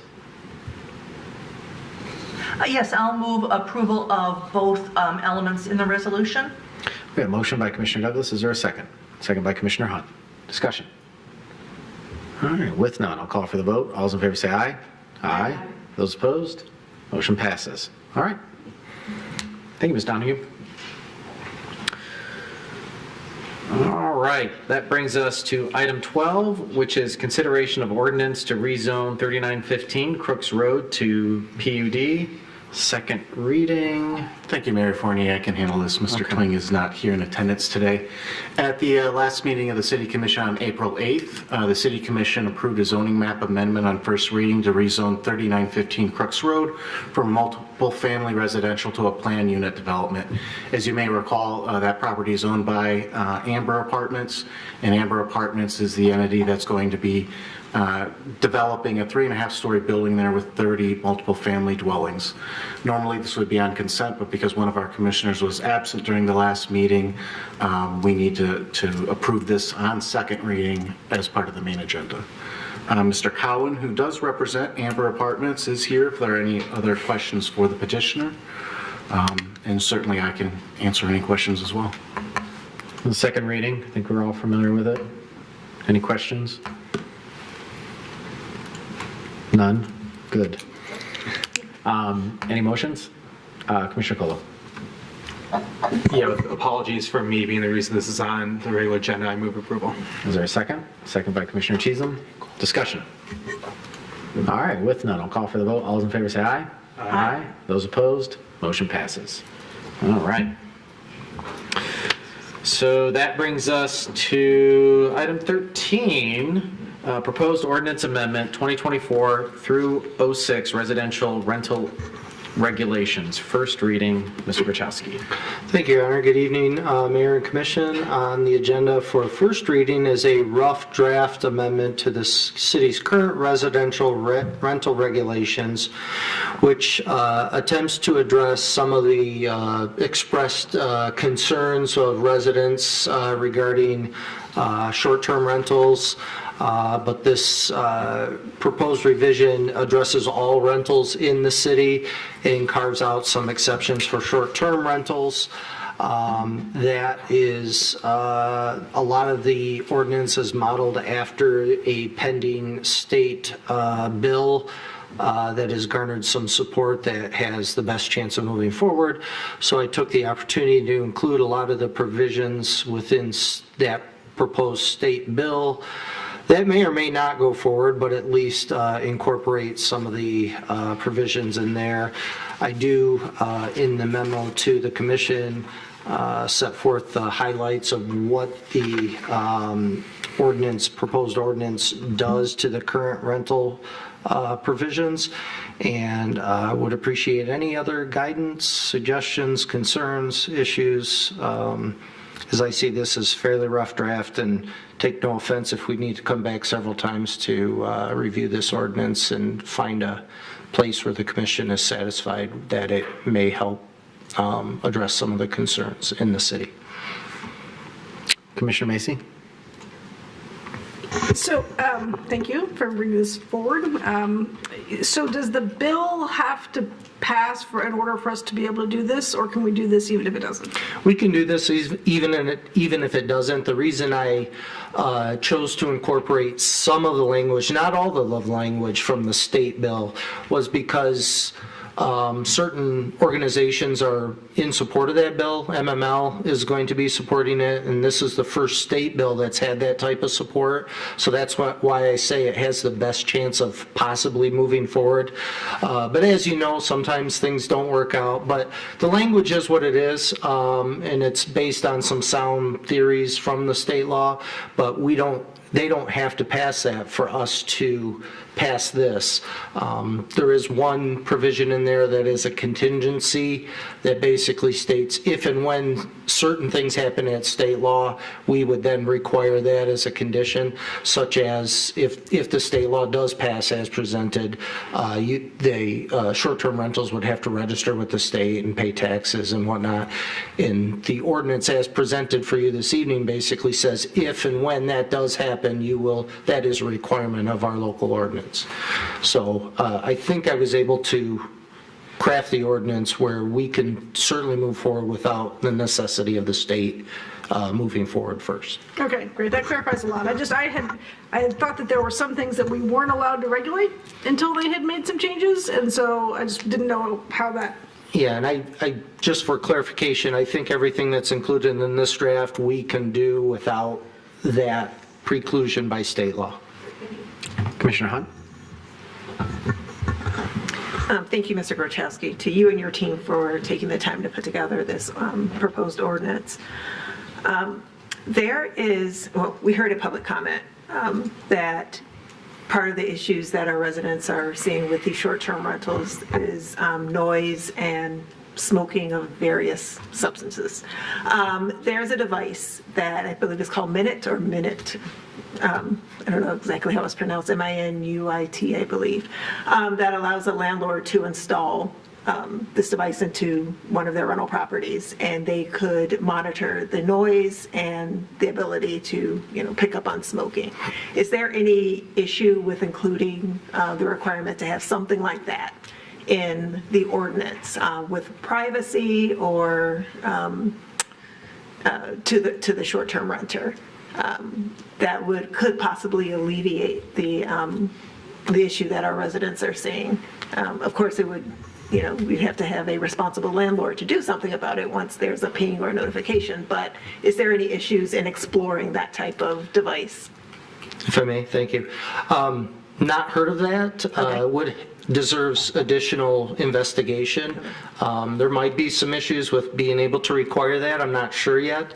And, you recognize the obvious concern of a responsible owner actually taking ownership of irresponsible action in their rental. But I made some notes, and I have not heard of that device, and I'm not sure if it goes beyond like a smoke detector or carbon monoxide detector, and whether or not there's any other privacy concerns or issues, but I'll certainly look into that. And from what I understand, that there are some hotels that have that type of device, so I wasn't sure if there's like an issue moving it into a residence of sort that could limit that. So, thank you. Thank you. Just to follow up, Commissioner Hunt's idea is really good because I'll just say I was very involved with a particular product that you could actually detect smoke, the type of smoke, when they smoked, what their breath pattern was, with a high degree of confidence. Let's say for inside an automobile, that also looked like it worked really, really well. The noise part, I don't know, but definitely on the smoking side, you can get very precise. That is actually at a level where it would stand up in court if there's ever any civil action. Criminal, I don't know. Civil, there might have been a marketing line associated with the elements of burden of proof. Yes. And I think it bears possible mention that unless the renter prohibits smoking in their facility, that's an otherwise lawful activity within one's own home, or even arguably within one's own yard. And that same right carries to a renter if the owner of the property permits it. So there's a lot of moving parts to that. Certainly we'll look into it and see what can be explored. Yeah. My issue is more toward the noise, understanding that, smoking of various things are now legal. It was just interesting that you talked about, appreciate you explaining the legislative process at the state, because it wasn't just, felt like 2 years ago, 3 years ago, with let's say a more conservative majority in the House, we had the opposite problem where they were trying to ban cities from having the ability to have any sort of regulation whatsoever of short-term rentals, which was really, really scary for us. But again, now that we have a different majority, we'll say a more liberal majority in the House and Senate, they seem more open to allowing cities to have that authority, but also providing some leadership to do a bill that kind of creates some consistency, I imagine. So it's kind of crazy. We went from one world of you can't do anything to one world you might be able to do something. And that, if I may, that does answer the commissioner's question about can we do this, and the proposed bill as it sits doesn't preclude it, actually foresees cities adopting ordinances regulating short-term rentals. So the current proposal marries the two together quite well, as opposed to previous years where there was failed bills that discussed possible preemption completely of local control. So it certainly is a move in the better direction, and doesn't mean they can't go backwards at some point in time. But again, I think if history remains true after what I've seen historically with our legislature, this has a better chance of moving forward. Sure.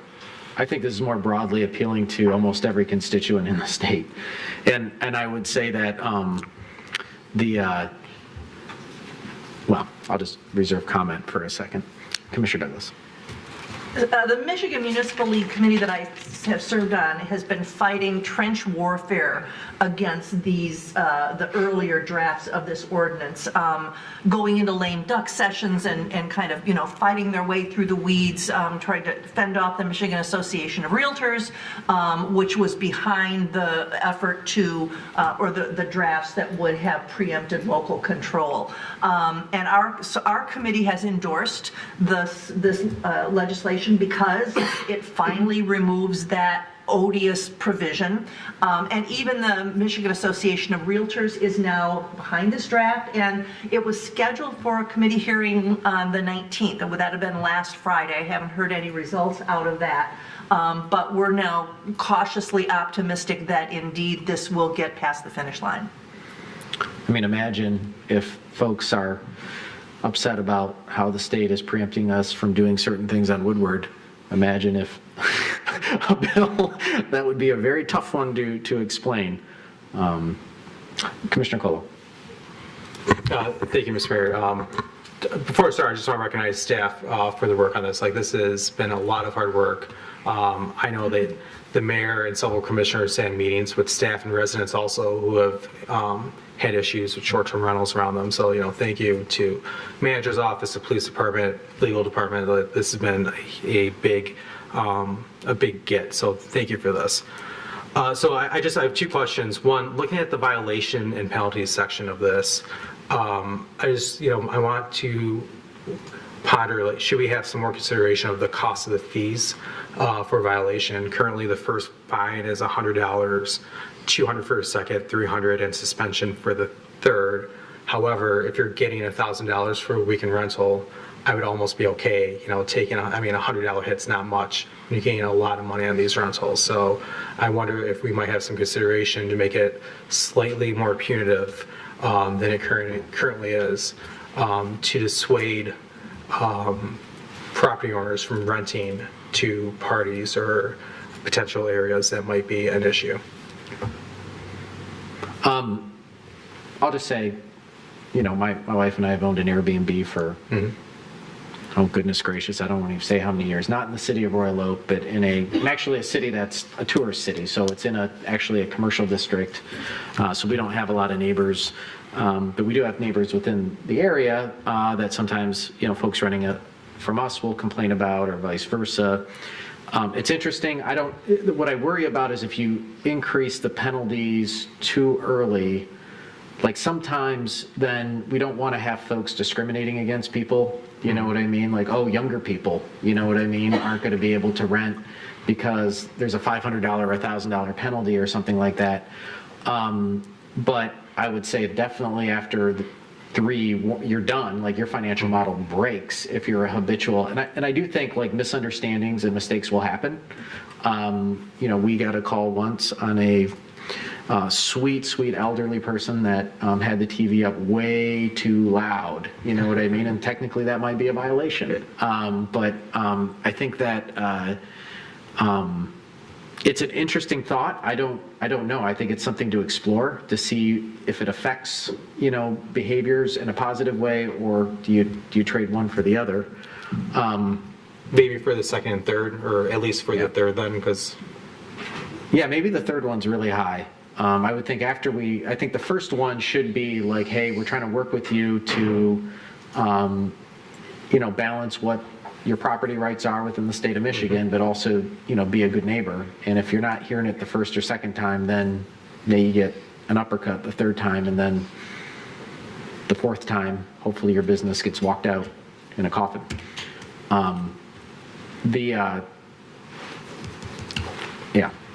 My thoughts. Anybody have any thoughts on that? And by the way, though, I think too, I see this, and I'm sure our city attorney sees this and doesn't like the fact that this might be the case, because he worked really, really hard on this one, and it's good, but this will probably evolve a little bit too. Like, as we learn what works, we're not going to, this isn't the magic elixir. This is 80% of it, and then we're still going to have to figure out over time the last 20% of the issues that may pop up that, we know what we know, we know what we don't know, but always the challenge is what you don't know that you don't know. And so I see this as being a little bit evolutionary as well. City Attorney Grachowski. Thank you. I couldn't agree more, Mayor. These things are always a work in progress, and I never take offense at hard work being changed for the better. So I encourage it and welcome it. And I also want to say thank you to a big part of this was sitting down and meeting with residents and hearing their issues firsthand. And I have to say that the residents we met with over an extended period of time were very forthcoming, very, sometimes it was emotional, but very understanding, like very objective and really focusing on solutions, not complaints. And their input is definitely in this ordinance here, and it was exceptionally helpful. And so, and it was also helpful for us to communicate to them what there are ceilings and limits of what we can do. We are incorporated of the state, there's state statutes, there's things that we can and can't do. And I think this is a really clever start to this moving forward. And I know our city attorney and other staff members worked incredibly hard on it and pushed to get this done. Which is not an easy feat. And I will add one more last thing before we go to Commissioner Cheatham. I do like the idea of the third penalty being a little higher. Yeah. Commissioner Cheatham? Thank you, Mayor. So I am not one of the attorneys at the table, so I apologize if this is my second naive question of the night, but I'm wondering if, I guess I'm not clear on the difference between cause and so you can have it canceled for cause such as contrary to the health, moral, safety, or welfare of the public, and also due to 3 or more police responses to the registered property, what the difference between that is and the violations and penalties, like how those are connected. So I'm curious about that, and then I think that's really the central piece. So I have a follow-up question. I'm looking up my email on that exact subject.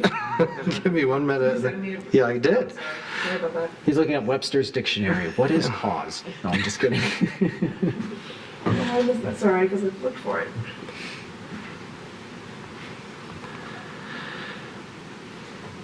So the ordinance defines a number of items in section 7 for cause, then which can be a vehicle for the code official to suspend the rental license subject to their appeal rights in section 6. That appeal right was changed as this body as a hearing officer to the city manager as a hearing officer for a number of reasons, which if you need, I can provide those as well. But nonetheless, those terms of cause basically kick in section 6, which is cause for the code official to suspend the license pending an appeal to the administrative hearing officer, giving that person their due process rights. As far as the violations occur, if they violate any term of the rental ordinance, such as don't register the property properly as a rental, that is a violation that kicks in the violations for those fines. If they don't comply with any of the ordinance requirements pertaining to that registration, such as the sworn attestations for certain things, the good neighbor policy, the fire extinguishers, the smoke alarms, etc., permit occupancy in excess of the permitted occupancy, which is a big one, possess if and when required by the state, certificate by the state, and many of the other terms and conditions that were added in sections 4 and 3. Those are the violations that occur that will result in tickets. Some of those do mesh together a little bit, and we have to keep in mind as well, that's above and beyond, say, if the police show up and there's a violation occurring, like a noise violation or a fight, they will do what they need to do to properly enforce the city criminal ordinances against a specific offenders of those offenses. But in addition to that, then this ordinance attempts to hold the responsible owner or responsible party, which is kind of one and the same. We also require a local responsible agent to be responsible for the property. So hopefully that will solve some immediacy concerns when there is a problem. So hopefully that explains it a little bit. There's a little bit of difference between those and what you would be cited for. So cause is basically for revocation, whereas the violations are other violations of the ordinance, which I guess you could technically also consider cause as a possible violation potentially, but I separate the two. So I guess, thank you for that, I appreciate it. And I apologize for missing the email because I really did look to see if it was there, so sorry for that. But I guess what I'm trying to understand, like the situation that was described before, if you have an Airbnb that the police are being called quite a few times, it wasn't clear to me where it was going to land in here, if it was going to be one of those where it's $100 or if it's going to be 3 times of that and then you're for cause to have the registration revoked. So I was trying to figure out how that's, like what channel is that? I feel like that's probably what brought us here initially, the resident concerns about exactly that situation. And I wasn't quite clear, does it lead to a $100 penalty or does it lead to 3 violations and they have their registration revoked for cause? And if that's the case, I'm not really sure what that means then. Like if they keep doing it, like what tools do you have? Does that make sense? Understood, and I'll forgive the awkwardness of some of this clunkiness in the ordinance because I was trying to fit a square peg into a round hole when it came to fitting it in our current ordinance. So, very good question. I think maybe that obviously 3 or more police responses to the address for a particular complaint, like a loud party, for instance. The idea was that after 3 or more responses, that would be deemed a nuisance and cause for revocation. I'll be honest, I didn't think about whether or not that would actually involve a municipal civil infraction violation for that violation. I guess I'd be curious to hear what the rest of the commission thinks. I'm happy to maybe revise some of the language to make that so. Some of the difference in that, though, is the fact that code enforcement enforces the registration ordinance and whether or not you're registered properly and confined, and whereas some of this involves the police, so there's a bit of a 2 separate agencies enforcing some of those, so that's why I was thinking of those separately initially. But where there's a will, there is a way, so if there's any idea to take it to the next step and also say that cause can be a basis for a violation, an issued violation, we could do that as well. Yeah, I would, and I think it's a great question because I look at it in 2 ways as well. One, it's understood, like if you don't do all the things, smoke detectors, whatever, okay, that's an easy process, crystal clear. If you're having parties and you're loud and everything like that and you have the neighbors called on you, what does that trigger? I think it needs to be crystal clear to say, hey, if the cops are called, they show up and they determine that and we have to be clear what that determination is. So if they issue a noise infraction to somebody, or if they issue an occupancy or whatever that may be to somebody, that it's, I don't think you want to base it on simply a call because, I've had people that were sitting in their backyard, just a couple having a bottle of wine, and somebody called the cops on them, and it's like, well, that's not really a violation, you know what I mean? As opposed to having 100 people in the backyard doing keg stands and blaring the radio at 2 in the morning, like that's a little different. So how do you, like if the police discretion is to issue a violation of some sort to that house, then that automatically triggers one of the strikes, I think is probably what most people would make sense out of it. And my intent in drafting that was, and I know I was being extremely broad when I said police response, because they could respond for a number of things that may or may not be legal. They could respond for a number of different legal reasons. So that probably deserves another look and maybe some attention based on the feedback I'm hearing. But I was somewhat intentional in using that language, just to, like, 3 responses, there's something going on. But you here could that also needs to be get addressed. somebody that says, I just don't like an Airbnb in my neighborhood. I'm going to call 3 times just to get rid of them. And so, that might be a little heavy-handed for, we probably get shot down in a court for that pretty quickly. Probably. Commissioner Douglas? So what is the role of the local agent? Is that what we call them? I mean, the requirement that there be a contact person, name, phone number within 30 miles of the place. But what is their role? Like, when do they get called and how are they responsible? So this is based off the state bill that's been introduced. So number one, that's part of that package that is working its way through the process. Essentially, the language of the ordinance provides that responsible agent essentially stands in the feet of the owner or stands in the shoes of the owner if the owner is unavailable or unwilling to address whatever situation may be. We had actually a situation where we had a responsible owner. There was a party. The police were called, they came out, the owner was able to view on cameras an excessive crowd in violation of the rental agreement. They were out of state, but called a local resident agent or agent on their behalf who came within 10-15 minutes to the house, cleared everybody out, and it worked perfectly. And so the intent is that's exactly what that's supposed to do. Now, again, that was a responsible owner and a very prompt response, but for all practical purposes, that responsible agent will stand in the shoes of the owner and be responsible just as if they were the owner.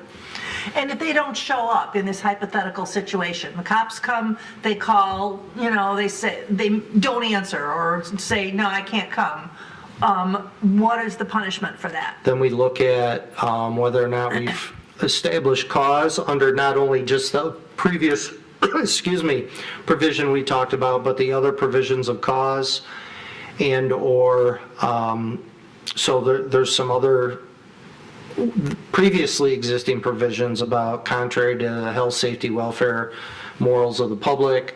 That would include noise violations, unlawful activities in nature at the home, unauthorized or beyond the scope of the registration granted. That may not apply, but certainly the registration says please respect your neighbors and be quiet, and here's some good neighbor policies. So I would suspect that would cause some sort of either violation and trigger a possible cause for revocation or notice that they're subject to revocation of their license. To the owner? To the owner, correct. So, and that's the owner's problem then. If their agent blew it, then it's, we just still come back to the owner. And then the downside is just that you don't have that local agent coming in to grab people by the scruff of the neck and, throw them out on the lawn. And some cities have, when you do designate a local agent, because they do stand in the shoes of the owner, they've been ticketed as well for the violations. So the way this is written, that is a possibility as well. Okay, so I want to call out something here that I'm very happy about. This is not just a short-term rental ordinance regulation. This is all rentals.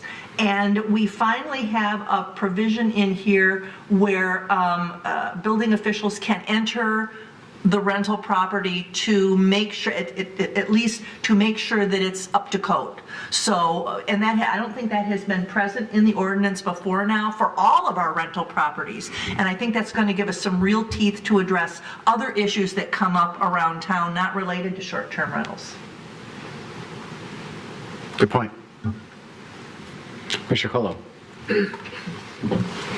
Thank you, Mr. Mayor. So kind of pivoting into another subject here, we talked about this a lot over the last several months, trying to figure out what we would like to see inside the ordinance, and this stems from a lot of what's pending before state legislation. I think something we might not have thought of in the past was snow removal and property maintenance. So while property maintenance is defined by Royal Oak Code, and this does state that they have to keep up with property maintenance standards, we haven't really talked about snow removal. In the old building, a former commission did potentially look at a solution to doing a snow removal ordinance citywide, and that was not enacted. In fact, we pivot on that and did shovel it forward, I think. It's a campaign that Ms. Davids came up with. And a lot of the rationale behind that was we will all be good neighbors, and as good neighbors who live in our neighborhood, we will shovel our sidewalks so that when our neighbors walk past us, they're not giving us the stink eye because they're trudging through, 5-6 inches of dirty snow just in front of our house. I think when by the state is, forced us, we have to allow short-term rentals. That's where the legislation's going. So the state is allowing businesses, micro businesses, to pop up in neighborhoods. And now we have neighborhoods that have businesses that are for-profit. If they don't have a rental for 3 weeks in January, they quite frankly won't care if their sidewalk is not passable because they have no reason to pass it. They don't have anyone going there. They have no reason to have it shoveled. We've had, 2 very mild winters here, but pretty soon it's going to swivel again and we're going to have a lot of snow on the ground. I would like to see potentially in here over 4 inches to, let's call 4 inches because that's our snow emergency, to have a requirement to have short-term rentals remove snow within 24 hours. I think that once again, it's a business and we should look at it like a business. I'm sure there are some good owners, some people who live locally. This could be a good way to make sure that we're keeping them, making sure that they're good neighbors within the neighborhood. Mr. Kachowski? Thank you. Commissioner Colo brings up a bigger issue. Right now, as it stands, the city has no ordinance requiring residents to shovel their sidewalks during any type of snow event. Either that or under the currently adopted property maintenance code. So enforcement of that would be extremely difficult. I did try to address that in the ordinance. I did include language that says that they need to maintain the exterior of the property pursuant to the property maintenance code, including not limited to yard maintenance, snow removal, proper use and placement of refuse containers, stuff like that, to try to address that, even though enforceability would be a more difficult challenge because that again, as Commissioner Cole said, that's a bigger discussion with regard to whether or not the city wants to consider other types of yard maintenance ordinance provisions, such as snow removal. And just on that, we don't require commercial businesses either to remove snow. So it's not like residential versus commercial, correct? I don't believe so. Okay, no, I don't. I think that's correct. Okay. But we also have commercial zones, right? CBD is the largest one, and that is taken care of through the DDA. Yep. The other ones are not within neighborhoods. We don't have any commercials, many commercial zones within a neighborhood, right? They're out in town. Neighborhood business. Yeah, but are any of them, can you think of, those are long half-mile and mile roads, right? Gardenia, Lincoln. Are there any business? Yeah, where a lot of people walk. On the main streets, but are any of them within a neighborhood though? No, but I think it comes down to, but there are also Airbnbs on Lincoln and Gardenia too, I think your point has merit to say, can you distinguish between a homeowner and somebody who is, finding a way to make money, to maintain the property, just because you don't require homeowners to put in all the smoke detectors and all of that stuff that you do with rental properties, right? Yeah. So what you're saying is, well, since we're requiring that for health and safety, they're inviting people onto their property that might be unfamiliar with the property, they should do the snow and maintenance. I think it's an interesting question. I think that it's in there, but I think that's something we may want to observe again this summer about if that overall, what the city should do again. I know we, looked at it in the past. And I know some of our parks, we don't necessarily get out there and get them done timely either. I think that's, I hear where you're at. He's got snow in here, so if we do something with snow, I don't think we have to update this ordinance. But I think we might trigger an unwanted complexity, and I can explain to you after the meeting.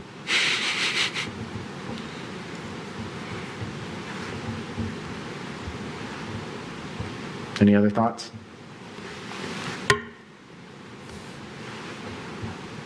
But it's I'm with you. I would 100% want to do that, but I just think round one, it might trip up this whole ordinance. Oh my goodness, that doesn't count because that was an accidental pun. Oh man, gosh, sometimes you get strikes and you're not even swinging. Darn it. Thoughts? How does everyone feel about this first kind of draft? Is it good? Do you think, Mr. Grachowski, that you could get us something within first reading?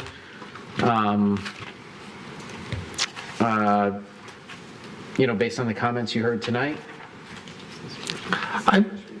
This is first reading. Oh, it is first reading, but I feel like...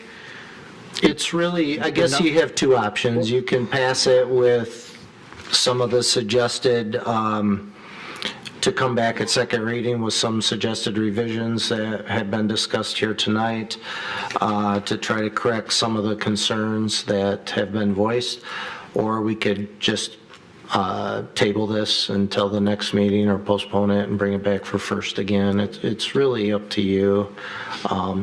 And if you don't like the changes or they don't address what they needed to address at second reading, we can then revisit it again for a second reading.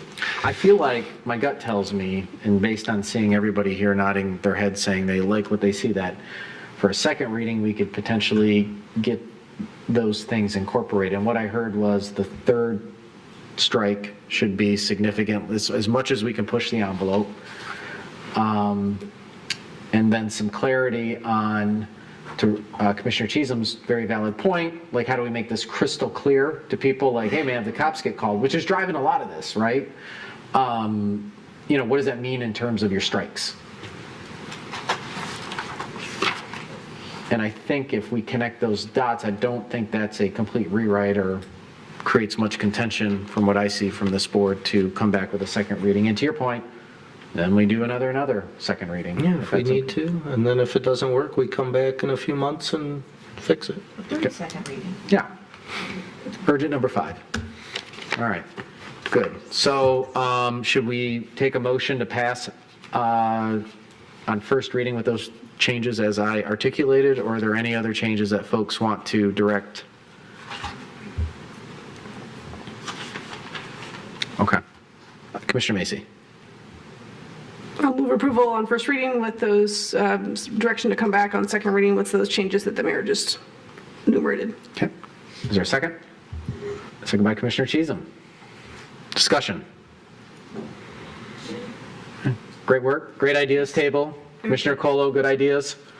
I think we're going to get something good here, and I think this thing will evolve a little bit, little minor changes throughout the years, and as the industry evolves, this ordinance will evolve too. So. One thing that was interesting tonight that I didn't even think of, they said they were taking pictures of pool tables and all of that stuff. So they can't advertise party houses, but they're advertising. That's just an example of how the industry changes. People are clever. They're very clever. Not always ethical, but very clever.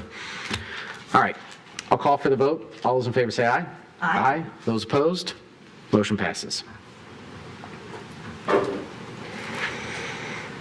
Okay, that brings us to item 14, approval of extension to farmers market management contract. Mr. Filipski.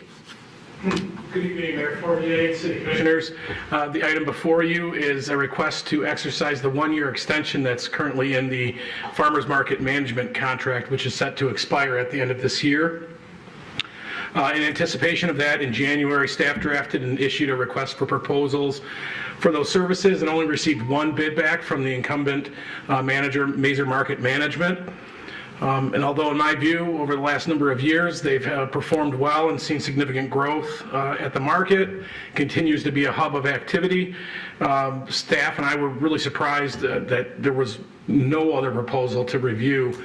And given that the market has such a prominent place in the culture of Royal Oak, and at the prospect of looking at another long-term contract, we thought it would be wise to reissue that. So the request here tonight is to extend for 1 year the existing contract, and then before September 30th, reissue it again with some revisions to try to elicit just some other interest and see what might be out there before we consider a longer-term extension again. At the request of the market manager, the extension includes a 5% increase on the base management fee, which would be effective at the beginning of the fiscal year. That equates to about $10,800. Which would be offset either entirely or in part by an increase in the various renters' fees, which are going to be presented to the City Commission separately as part of the revised schedule of fees. And I believe that will be coming to the City Commission in May. And so the market manager, Shelley Mazer, is here with me tonight. Should you have any questions for her, and likewise, I'd be happy to answer any questions you may have for me. Questions? Commissioner Hunt. Thank you, Mr. Filipski. I think the current management company has been doing a phenomenal job. I'm happy to see that we'll be extending this contract, but I just have a question about the 5% increase. Understanding that will be passed along to the vendors in the farmers market, but what necessitates the 5% increase? Is it inflation, or what is the issue with that? Yeah, it does. It considers inflation. The current rate was set in 2019, and a lot has changed in that in between. So, Thank you. Commissioner Douglas.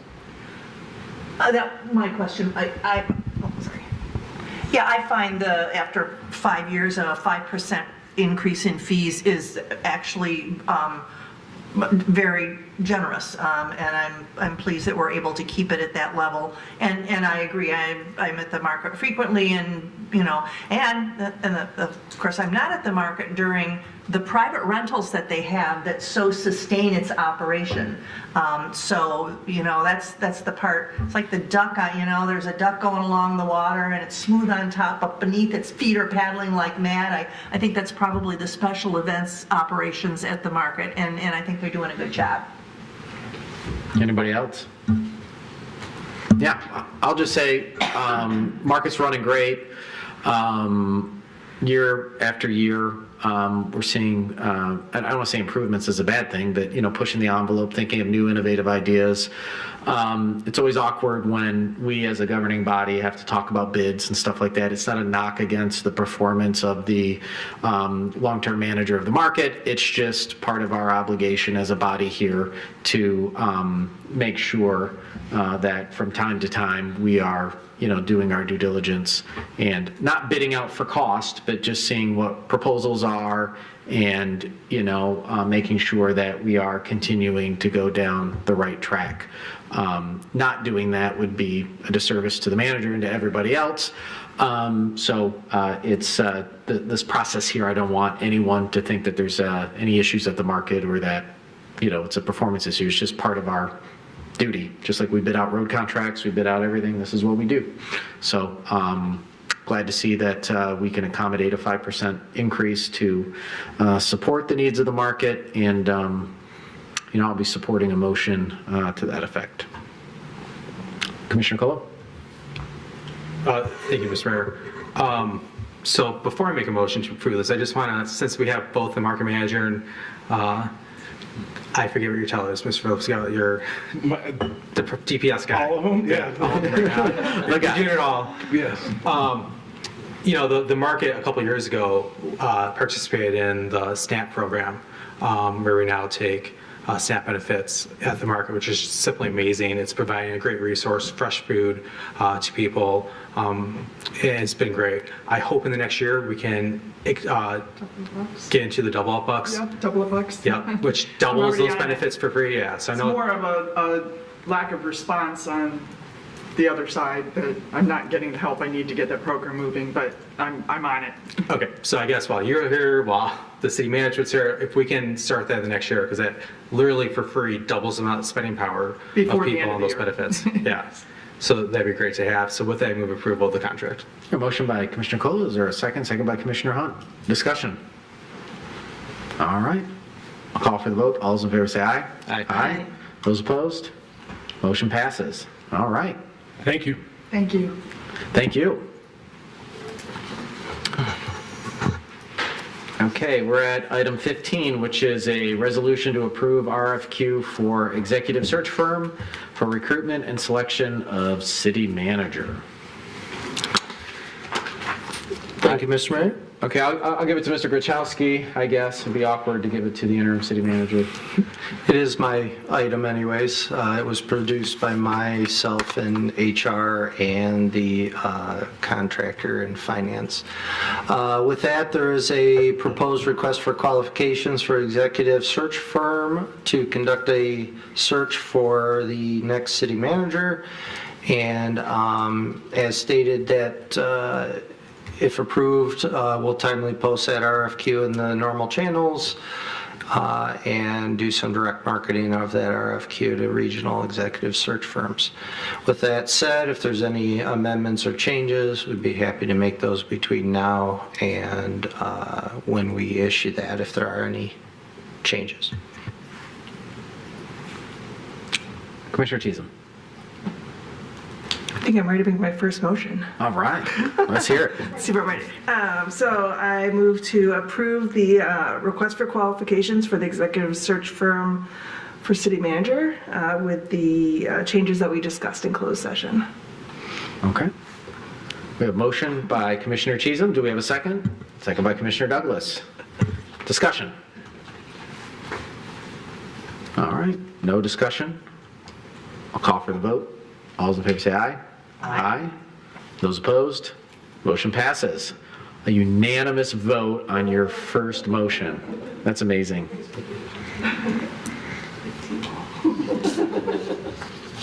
I also had unanimous on my first motion, except for it was to adjourn, and so I don't think it compares to yours. You're a risk taker. All right. Well, that brings us to item 16, which is the approval of the 2024-25 downtown outdoor ice arena agreement. Mr. Fenton. Thank you, Mayor, members of the City Commission. What we have before you tonight is a proposed agreement between Jonathan Whitson Associates and the City of Royal Oak for Jonathan Whitson Associates to operate the rink at Royal Oak, which would be the third season in this upcoming 2024-2025 season. The contract itself has not really differed from the last contract that was approved in terms of how liability is really upon the city. And so I think it's probably really good to take a look at how the rink actually functioned last year, so you'll get a sense of hopefully how it will continue to function. And that is in Exhibit 3, which was the proposed budget from last year, where the numbers actually came in. And then you'll see a 2024-2025 budget overview. And so the budget of the rink did go up from what its original cost was, $450,000 to $462,000. But so did sponsorships, and admission and skate rentals were higher than expected. And so ultimately, the city's liability came down to $827.30. So pretty much a break even. There is a media recap that Jonathan Whitson Associates provided that does detail as attachment 2 some of the successes of this rink. It attracted approximately 27,000 visitors to Centennial Commons, and it generated media coverage valued at $2.4 million. And so within this context, I believe the rink was a success. Looking at the next year, the Jonathan Whitson Associates has built in a 5% increase in that budget, which creates a shortfall of $35,000. But as I said, based upon what we saw in year 2, and it appears that the rink is gaining momentum each year that it's at, Both Jonathan Whitson Associates and myself, for that matter, are pretty confident that we can close that shortfall, both with increased sponsorships and with rink usage revenue. And so just getting into the agreement itself, when you look at where the city's liability is capped at, it's really the difference between the guaranteed revenue, and that's sponsorships, and that's the Downtown Development Authority's $150,000 sponsorship, which was approved last week at their meeting. And then the budget itself, which is $485,000, we have a cap of $205,000.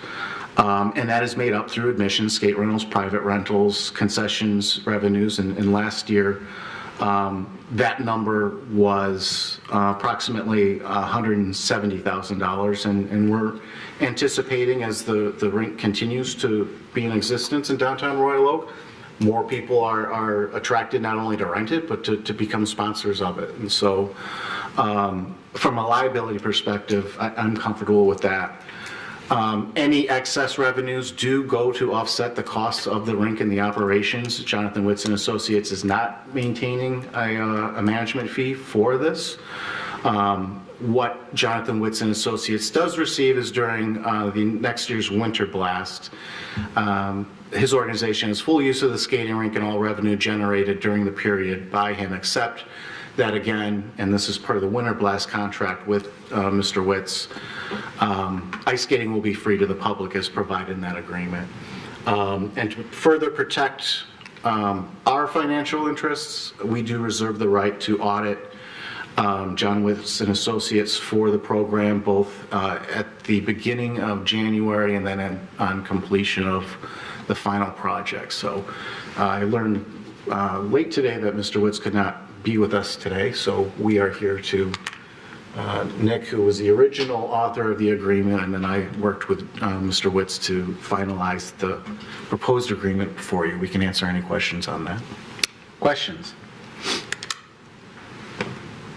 My question is, how does a municipal government take $847 and turn it into $2.2 million of media advertising and 27,000 people coming to town, and I don't even know, like hundreds of thousands of smiles and hugs and bonding time with friends and family? That's amazing. I don't know how we do it. Well, financially, maybe scratch-offs, but other than that, I don't know.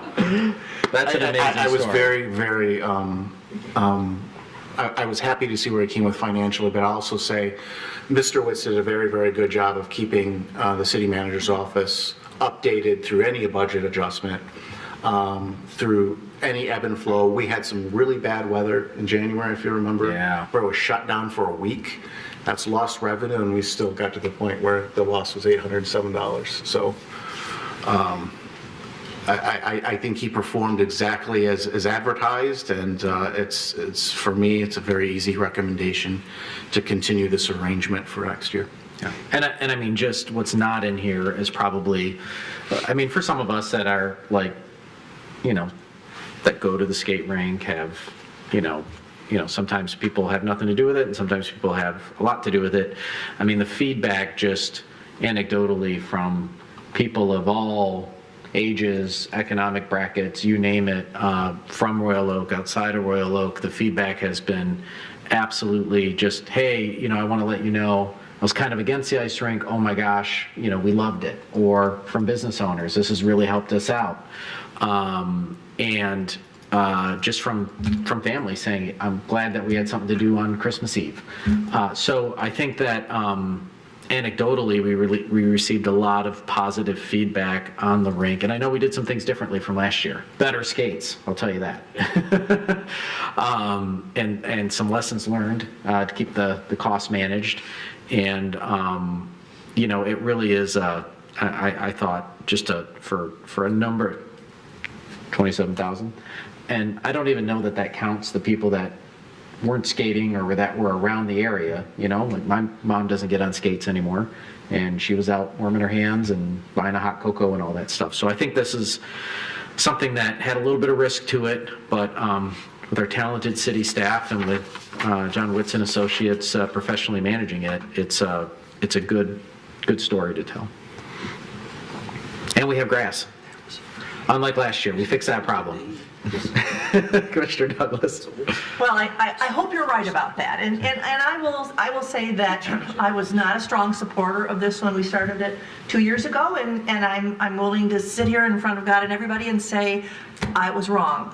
And bravo to the staff and to John Woods Associates for doing a great job and delivering us a high value amenity for $800 a year. I mean, it's worth much more than that, and yet we would never be able to afford to put that whole package together on our own. But I do hope that the grass grows back. I know they used a different form this year that didn't necessarily require removing the grass, and they've reseeded it, and I'm optimistic that it'll be fine. So, and with that, I'll move approval. We have a motion by Commissioner Douglas. Is there a second? Second by Commissioner Herzog. All right, discussion. Commissioner Colo. I just want to go back to the start meeting and say how thankful I am for Richards, because we have Sharon tape saying I was wrong. I will give Commissioner Douglas so much credit because it's not the first time she said, you know what? I didn't think it was going to go this way. And it's not that you're wrong. Nobody would know what the outcome was going to be. And you hedged a little bit this way. The votes hedged a little bit that way. And that's the awesome power of our local democracy. And it ended up working out, which you wanted it to work out. Yep. You just thought that maybe it wasn't. And so I think that's, very well, this whole thing could have been put on ice. Oh, no. He's close till the end of the meeting. Are you going to let me skate by? He's skating. That's fine. Oh, I don't know what to say. Yeah. No more dad jokes. I'm frozen. Now that joke was offsides. All right. So I will. Got out of control here. I can't remember. We were in discussion. Commissioner Cheatham. So I just want to comment because a couple months ago, the DDA and the schools partnered to have a photo, not contest, I guess it was contest where the kids in the Royal Oak schools got to talk about like their favorite thing in Royal Oak. And if you walked around town to look at those different pictures, the skating rink was in so many of them over and over and over and over again. And so, I'm a researcher when I'm not a commissioner, and I just think this was a really great qualitative research way to capture what are the memories that the kids of Royal Oak are going to be carrying into the future. I think that there was strong support, my own daughter's beautiful artwork included, for the skating rink being something that kids growing up in Royal Oak right now are going to be talking about in decades. So I just want to add that. Amazing. Thank you for sharing that. I didn't even know that. That's amazing. All right. Well, on a positive note, I'll call for the vote. All those in favor say aye. Aye. Those opposed? Motion passes. All right. Item 17, dates for our budget planning. I can You're going to handle this one too? Sure. Thank you again, Mayor Fournier, members of the City Commission. Before you is a request from the Finance Department to schedule one last remaining budget work session for Thursday, May 9th, 2024 at 6 p.m. As you know, a draft of the budget has been provided today, and that's plenty of time to get your reading in on that document. This we are planning on, May 9th. If there is an alternative date, we have proposed May 16th for that work session. We are anticipating that the City Commission will conduct a public hearing on this budget adoption and General Appropriations Act on May 20th. And so that's the end date that we're aiming for, and why we're hoping to have May 9th as that work session so that we can make any adjustments to the budget as a result of that within that May 20th date. Questions for Mr. Fenton? By the way, thank you for sending the calendar invites out, because I was like, I think I have something on May 9th, and it was this. So that's perfect. My brain works, and the invite system works too. I'll pass that along to Ms. Carol Schwanger. Commissioner Hunt? Well, I have to apologize because I know May 9th was floated out there for quite some time, and I realized as I was walking into this meeting that I will not be available on May 9th. Understanding that perhaps maybe the majority will be here, that's, fine if I'm not here, but. Commissioner Herzog? I'm also not available on Thursdays in May, and so I won't be here either on May 9th or 16th, so I don't know if we have a quorum problem. You'll be here. I'll be here. Well, sometimes third string works out, Commissioner Macy. Yeah, it is just a work session. and Yeah, I we would- don't need a quorum. I would encourage that when you have the time to review the documents, any questions you have, forward them to me, and I'll be working with Deborah Peck-Lichtenberg on what that session looks like so we can incorporate your feedback. Is that okay with you guys? Okay. I mean, your first choice isn't to sit through a multi-hour financial, no, I'm just kidding. Budget work session? Yeah, I mean, we've done this before. I had to miss budget sessions before and provided my feedback to staff to throw out there, and it works okay, if you trust your colleagues. Okay. So then somebody who's probably going to be there should probably make a motion. Commissioner Macy. She moves approval. Is there a second? Second by Commissioner Colo. Discussion? All right, with none, I'll call for the vote. All those in favor say aye. Aye. Those opposed, motion passes. All right. Notwithstanding anything for the betterment of our beloved community, I'll entertain a motion to adjourn. Commissioner Cheatham. I'll move to adjourn. We have a motion to adjourn. Is there a second? I'll roll. Second by Commissioner Hunt. Any lengthy debate or discussion on this motion? Seeing lots, I'll call for the vote. All those in favor say aye. Aye. Those opposed, motion passes. We're adjourned. Good work, crew. Nice work.